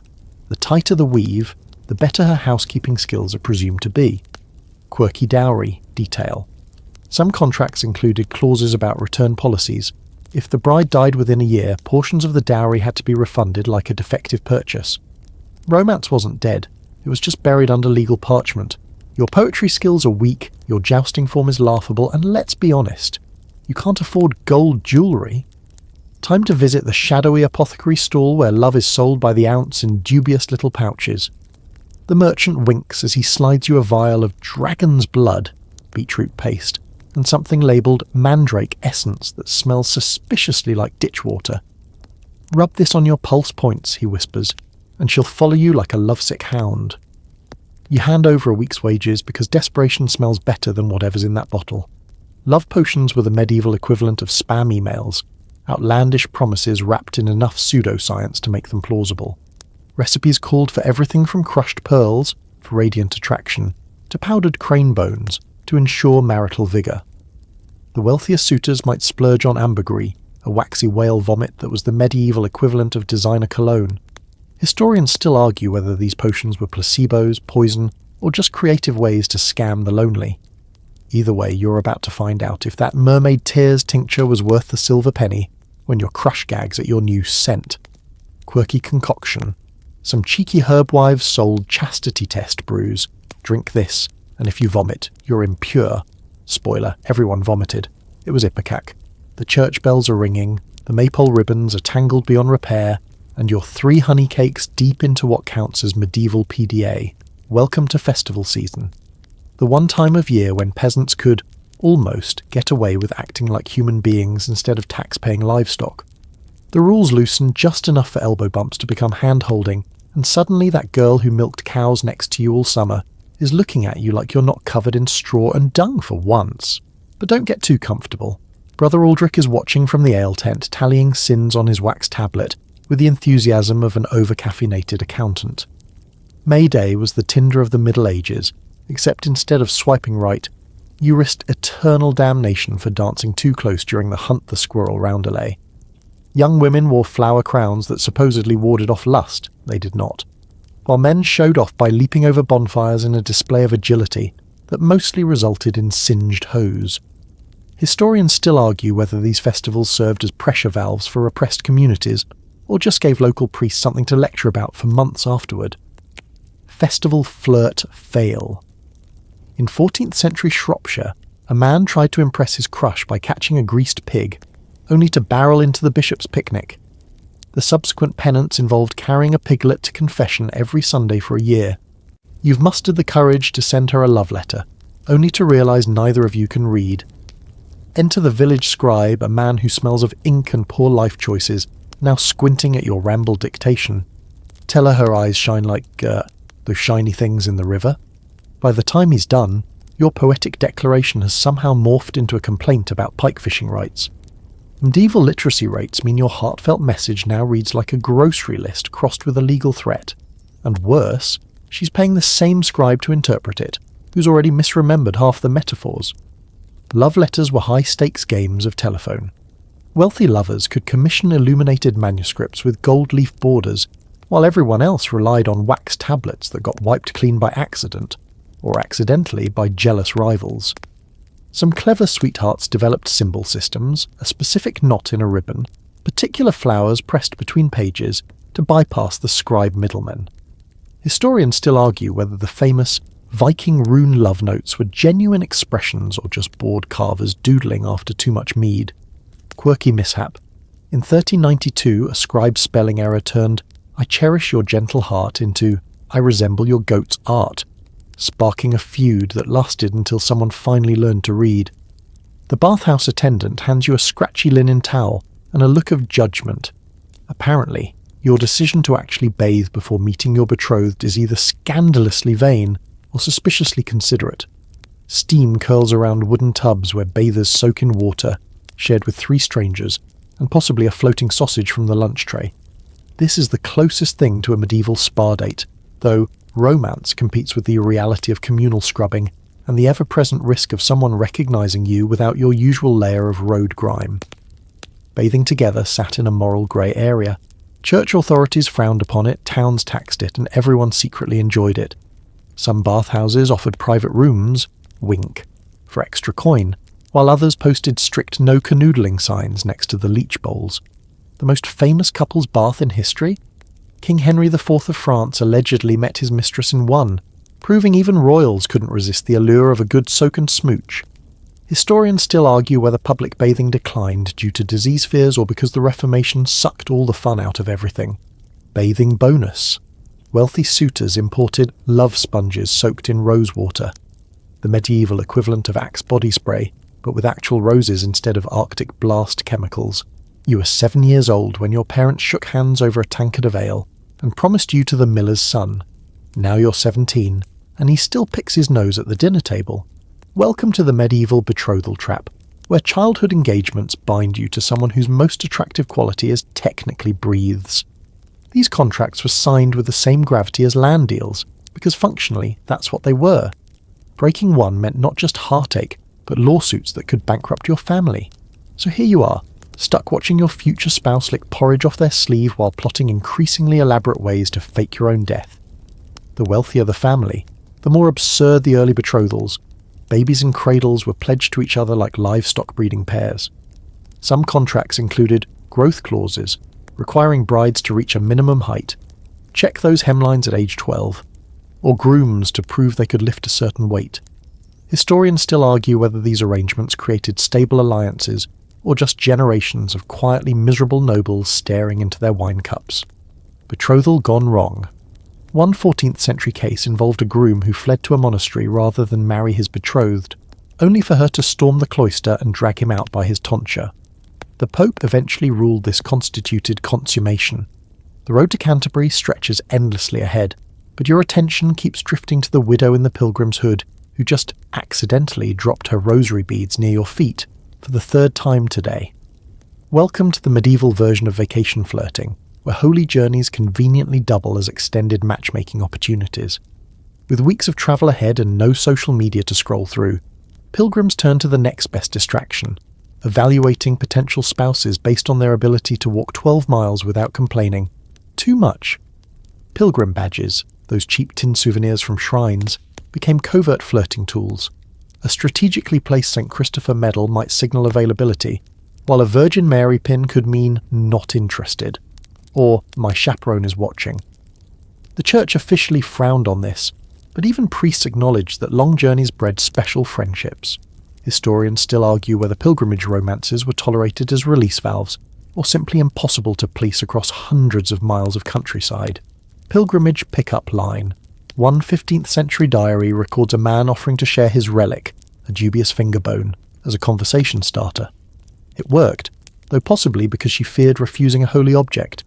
The tournament trumpets blare as your rival parades past in armour polished to a blinding sheen, which would be impressive if you couldn't see his squire frantically scrubbing last night's vomit from the bevor. Jousting wasn't just sport, it was the medieval equivalent of peacocking in a muscle car, except with more literal horsepower and a non-zero chance of getting lance splinters in embarrassing places. You're trying to focus on not getting trampled, but the noble ladies in the stands are tossing favours, embroidered sleeves, lockets, even a garter that lands suspiciously close to the Duke's scowling face. Knights competed not just for glory but for marriage prospects. A strong showing could earn you a wealthy widow's attention, or at least her steward's appraisal of your land holdings. The kiss of peas tradition allowed combatants to request a literal kiss from spectators for good luck, though chronicles note these sometimes escalated into full-blown scandals.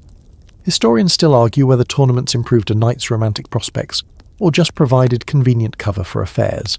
After all, what better alibi than "I was unconscious in the surgeon's tent all afternoon"? Jousting fail. One competitor's armour was so poorly fitted he got stuck in a forward bow and had to be carried off like a human folding chair. That black-clad woman counting coins in the corner?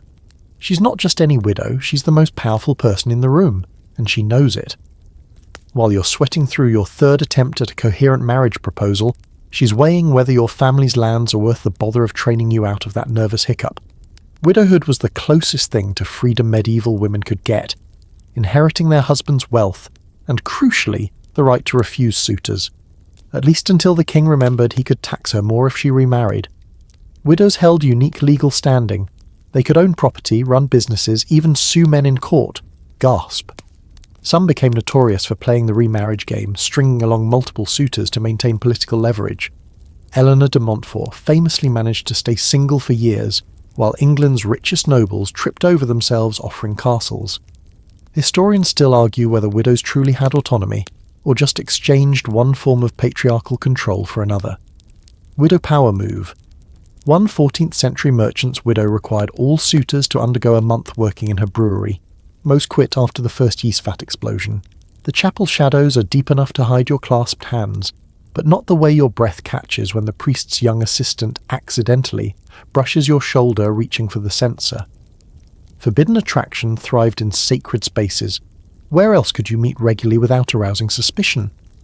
Monastic life supposedly killed earthly desires, but surviving letters between clerics and their beloveds read like a medieval Romeo and Juliet, if Juliet kept having to pause for vespers. Churchmen's vows of celibacy were frequently flexible. Bishops turned blind eyes to priests with housekeepers, while nuns smuggled love notes in communion bread wrappers. The punishment for getting caught ranged from mild penance, extra psalm recitations, to career-ending scandals, see the 12th century bishop who had to resign after being found in a grain barrel with a merchant's wife. Historians still argue whether clerical romance was truly widespread or just scandalously over-reported by rivals. Sacred loophole. Some couples exploited spiritual marriage rules, living together chastely, wink, under the guise of religious devotion, until the church inevitably got suspicious. The village wise woman eyes you over a bubbling cauldron that smells suspiciously of cabbage and bad decisions. "For 3 eggs and a length of wool," she croaks. "I'll tell you if the baker's daughter fancies you." Matchmaking wasn't just about romance, it was about survival, and the local witch, or herbally gifted spinster depending on who asked, held more power than any noble matchmaker. She knew whose harvests had failed, whose debts were mounting, and exactly which families were desperate enough to overlook your unfortunate chin. These women operated on the edge of respectability, blending folk remedies with brutal pragmatism. A love potion might contain actual herbs, or just a strong suggestion to try smiling at her next Sunday you dolt. Some wise women kept detailed records of village bloodlines to avoid accidental cousin marriages, while others discreetly arranged abortions when love matches went wrong. Historians still argue whether their matchmaking preserved communities or just gave the church easy scapegoats when marriages failed.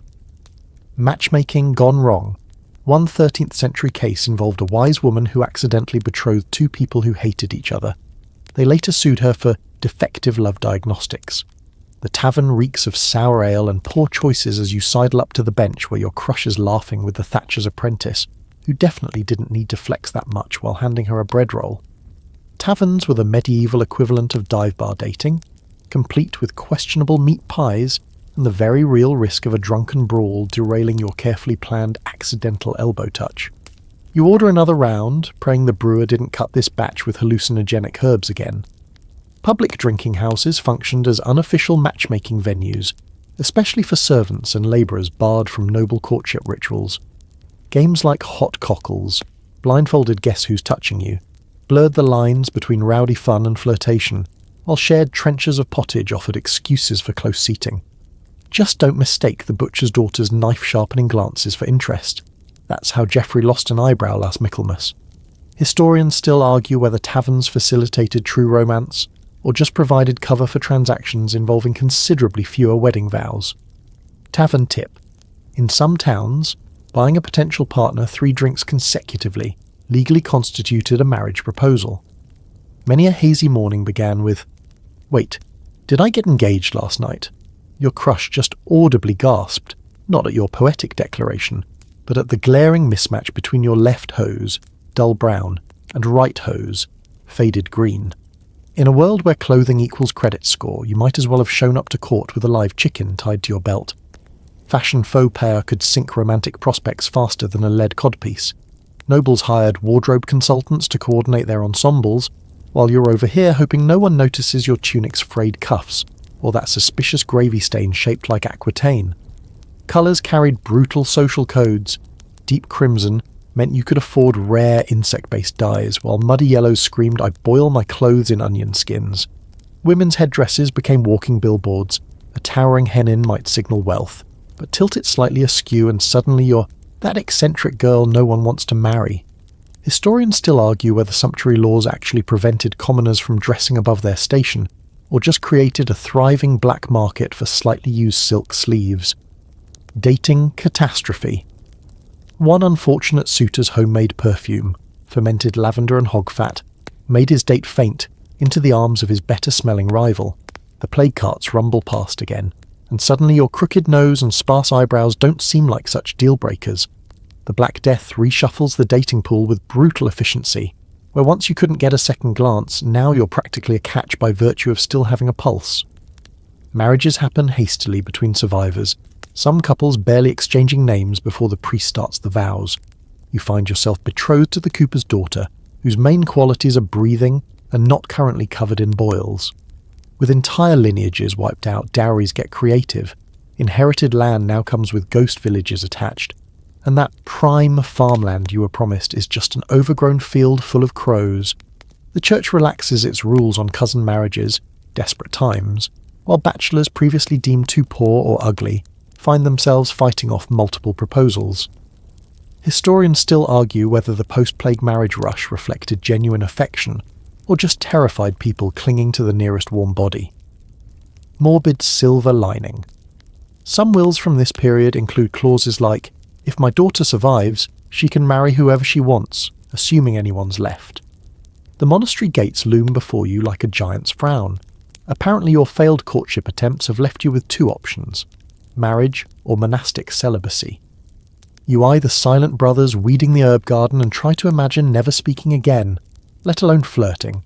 The abbot's already sizing you up for a tonsure, while your mother weeps dramatically about ending the family line. Meanwhile, your last romantic prospect just married a wealthy wool merchant's pockmarked son, because at least he could afford a proper chimney. Monasteries became dumping grounds for romantic rejects, second sons with no inheritance, jilted lovers, and those simply too awkward for secular life. But not everyone embraced the vow of chastity. Records show monks getting caught with special friends in the wine cellar or smuggling love notes in illuminated manuscripts, that Psalm 118 marginalia looking sus. Historians still argue whether religious life provided genuine refuge or just became another arena for medieval dating drama. Monastic mishap. One novice tried to impress a visiting noblewoman by demonstrating his holy levitation skills. The resulting groin injury became a cautionary tale about vanity. The parish constable slammed his ledger shut, finalising your marriage contract with all the romance of a tax assessment. Welcome to the legal legacy of medieval love, where relationships are governed by laws so bizarre they'd make a modern lawyer weep. From kissing fines, 4 pence for unauthorised smooching, to divorce by axe, literally chopping a log in court to symbolise separation, romance has always played second fiddle to property rights. You rub your wrist where the hand-fasting ribbon left a mark, realising your marriage is now a binding contract with no return policy. Legal oddities abound. In some towns, a woman could nullify her marriage by proving her husband couldn't perform his conjugal duties, hence the rise of humiliating public trials. Meanwhile, the church's ever-shifting incest rules meant couples sometimes discovered they were accidentally related years after marrying. Historians still argue whether these laws protected vulnerable partners or just gave authorities more ways to meddle in private lives. Final quirk: York's Love Court once ruled that a man who wooed a woman with counterfeit coins must love her genuinely for twice the duration of his deception, the medieval equivalent of a restraining order. The torches gutter low now, their amber glow softening the edges of this centuries-old dance between desire and duty. You've wandered through mead halls and plague years, past forbidden glances and carefully carved love spoons, each story a reminder that hearts have always beat the same, even when wrapped in layers of wool and social expectation. The medieval world fades around you, its strict codes melting into the quiet hum of your modern night. Maybe love was never simple, in any era. Maybe that's why we keep trying. Let the weight of history settle gently now. The past has whispered its secrets. Tomorrow will write new ones. Breathe deep, let your eyelids grow heavy, and drift back across the centuries to where your own story waits. Just as complicated and just as human. Your first survival test begins immediately. Navigation. Street signs are optional here, and that friendly chap offering directions, his help will cost you your wallet and dignity. You quickly learn to follow the smell of gin, not because you're thirsty, yet, but because pubs are the only reliable landmarks in this maze of soot-stained brick. The golden rule? Never admit you're lost.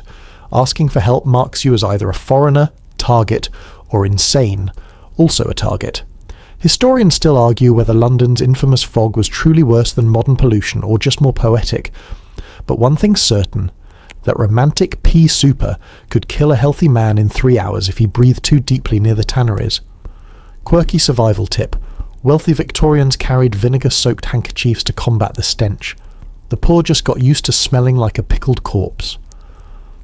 The moment you step onto Fleet Street, every eye locks onto your hat, and not in a nice style way. That slightly crooked brim might as well hang a sign saying "Rob me first" around your neck.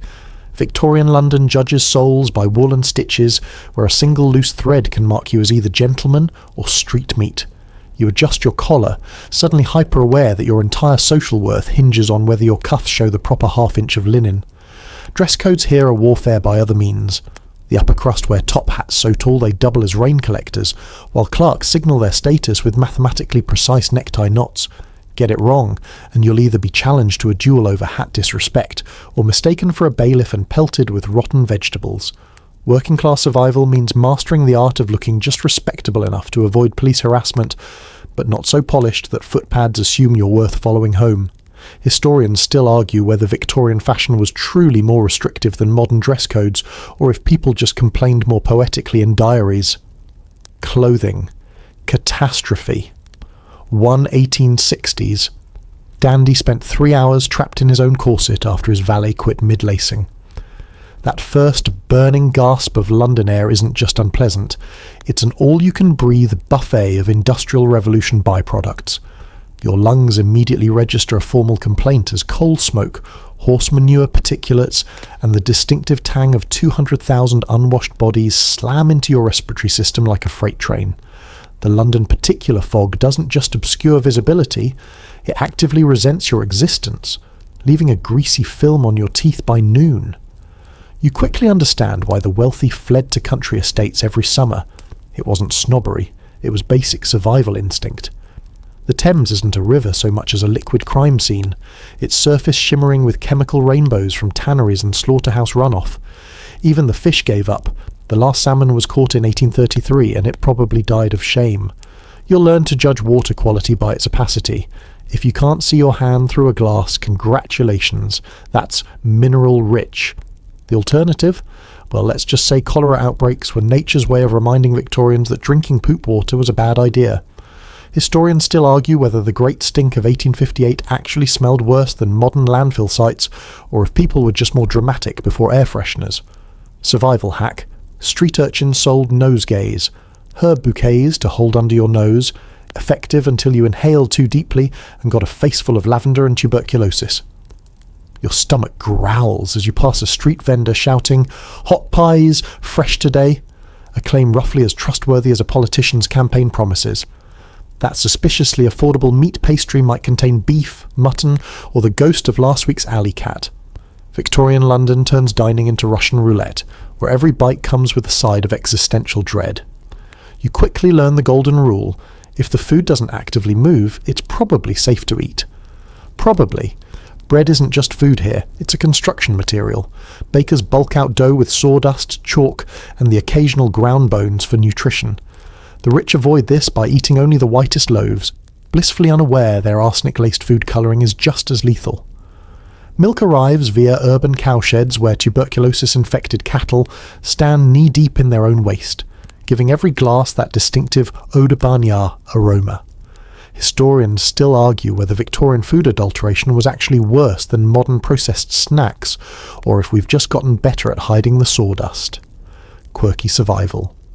Tip: savvy diners carried food testers, silver needles that supposedly turned black if your meal contained poison. Spoiler, they didn't work, but they looked fancy. That glass of water your landlady just handed you is basically a biology experiment. One sip, and you'll meet more microorganisms than a modern petri dish. The Thames hasn't been water since Queen Victoria was in diapers. It's a chunky broth of industrial waste, human effluent, and the occasional floating corpse.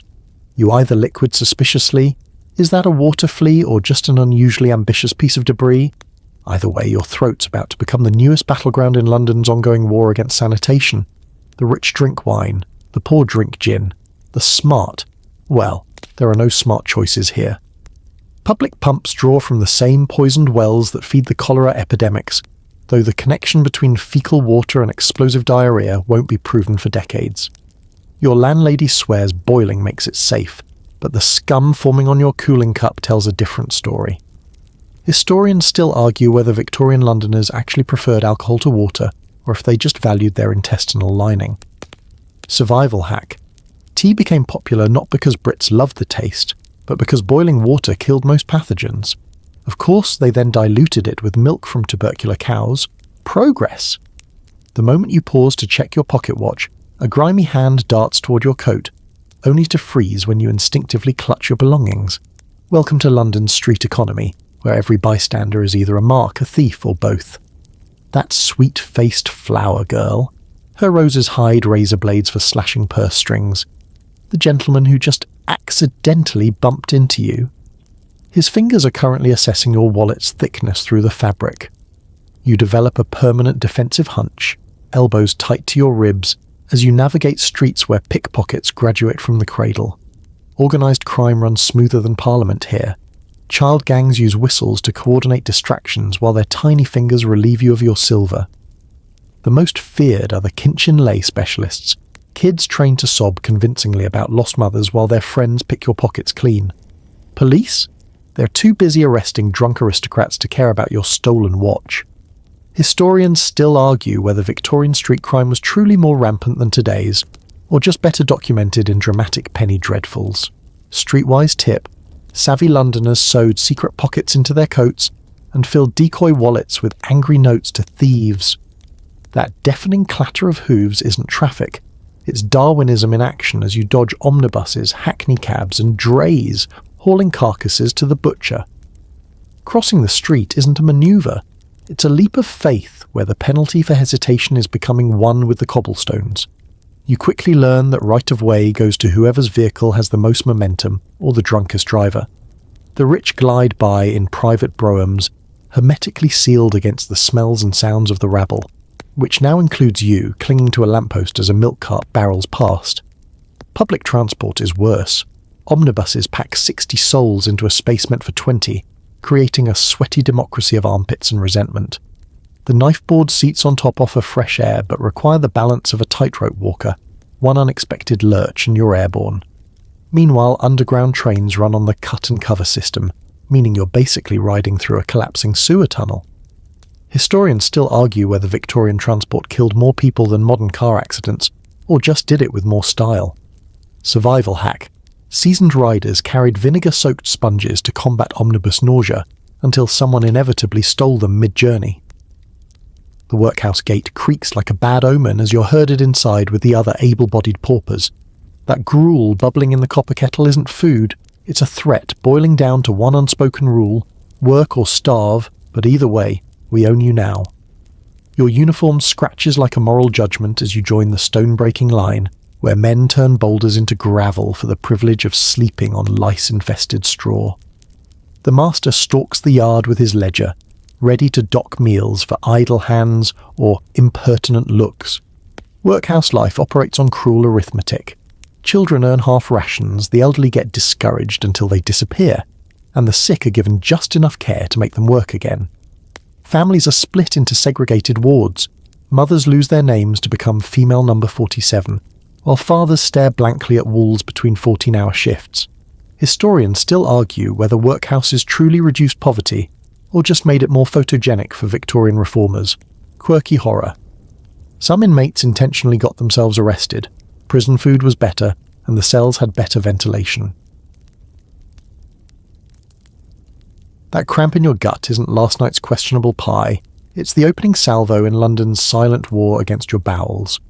Cholera doesn't knock. It kicks down the door with violent diarrhea that drains your body of fluids before you can whisper, "Doctor!"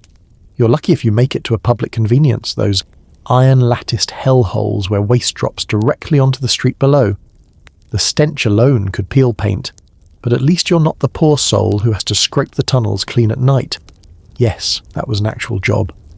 The city's idea of sanitation involves dumping chamber pots out windows after shouting, "Gardy-loo!" A charming tradition, unless you're the pedestrian below. Wealthy households install water closets, but the pipes feed into the same cesspits that leak into wells, creating a perfect fecal feedback loop. Historians still argue whether miasma theory, bad air causes disease, was more harmful than helpful since it distracted from the real issue. London was basically drinking its own sewage. Survival. Tip: carry a vinegar-soaked rag. It won't prevent cholera, but at least you'll faint from the fumes before the dehydration kills you. The gas lamps flicker like dying stars as you navigate streets where shadows have agendas. That figure trailing you could be a footpad, or just your sleep-deprived brain conjuring demons from the sulphurous haze. Victorian London after dark is a psychological thriller where every creaking sign might be a murderer's footstep, and every alleyway cough could signal tuberculosis or a cut purse clearing his throat. You start seeing patterns in the fog. That vaguely human shape near the tavern isn't necessarily waiting to garrote you, but you cross the street anyway. Gaslighting isn't just a metaphor here. The uneven illumination creates pools of blindness where crimes bloom like mould. The wealthy hire link boys to carry torches, but half these urchins work with thieves, leading patrons into ambushes. Even indoors, candlelight warps reality. Parlour games like Shadow Ghosts weren't entertainment so much as exposure therapy for the era's constant low-grade terror. Historians still argue whether Victorians were actually more paranoid than modern city dwellers, or just more honest about it. Mind games. Some conmen sold guaranteed ghost repellent, which turned out to be powdered garlic. Ironically, it did repel pickpockets. That shopkeeper's eyebrow twitch when you speak. You've just failed the accent test. Victorian London sorts people faster than a train station luggage rack, and your vowels are the price tags. A single mispronounced house, is it H-ow-C or Sh-u-C, can mark you as nouveau riche, foreign, or, worst of all, trade. The upper lip isn't just stiff here, it's a fortress wall guarded by grammar and tailored waistcoats. The working classes have their own linguistic minefields. Drop your H's in the wrong pub and you're putting on airs. Enunciate too clearly near the docks and you're a spy for the factory owners. Street slang changes block by block. A bobby in Mayfair becomes a pig in Whitechapel, and getting it wrong could earn you a brick to the skull. Historians still argue whether Victorian class anxiety was worse than today's, or just more openly vicious. Slip-up survival. When in doubt, cough dramatically and blame the miasma. the 19th century equivalent of "my phone died." The whistle blows and you freeze, not because you've done anything wrong, but because in Victorian London, that's the default reaction to authority. The peeler approaching has a uniform stiff with starch and a moustache that probably counts as a deadly weapon. You mentally review your papers, forged, your alibi, weak, and whether that constable's truncheon has your name on it. Policing here isn't about justice. It's about maintaining the illusion of order while the rich do as they please and the poor disappear into workhouse vans. The Metropolitan Police are barely 20 years old, and it shows. Half the force is drunk by noon, while the other half is busy arresting children for stealing bread. That legendary Bobby on the beat is either your best friend or your worst enemy, depending on whether his sergeant's breathing down his neck about arrest quotas. Need help? Better hope your assailant's poorer than you, otherwise that notebook's snapping shut faster than a debtor's prison gate. Historians still argue whether early police reduced crime or just institutionalised class bias. Cop hack. Always carry a half-smoked cigar. Offering one to an approaching officer works better than any ID. That squelch underfoot isn't mud. It's the remains of someone's bad day, possibly their entire life. Victorian London treats corpses like a municipal decorating scheme. Unclaimed bodies become anatomy school specimens, pauper skeletons wind up in medical display cases, and the occasional severed limb might get tossed in the Thames like a grisly fishing lure. You learn to step over sidewalk stains without looking too closely, because that dark patch could be wine, or the last moments of a cholera victim. Mortality is so ever-present that mourning becomes an industry. Wealthy widows order jet-black dresses by the dozen, while street urchins hawk memento mori postcards of fresh crime scenes. The poor get pit burials, mass graves so overstuffed that recent rains might float last week's tenants to the surface. Historians still argue whether Victorians were uniquely obsessed with death, or just more honest about its inevitability. Graveyard. Tip. Carry a nosegay when visiting cemeteries. The smell of decaying flowers barely masks the scent of decaying relatives. The factory foreman's whistle screams at dawn, but the children already line up like sleepwalking soldiers, some so small they have to stand on crates to reach the machinery. Victorian London runs on tiny fingers that never learn to read but can thread a loom faster than you can blink. You?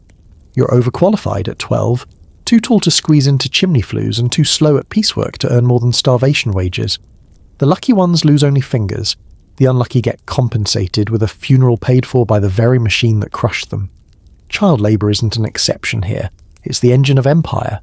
Matchstick girls slowly poison themselves with white phosphorus. Phossy jaw makes their faces glow green before it kills them. Mine owners prefer trappers, small enough to crouch in airless tunnels for 16-hour shifts.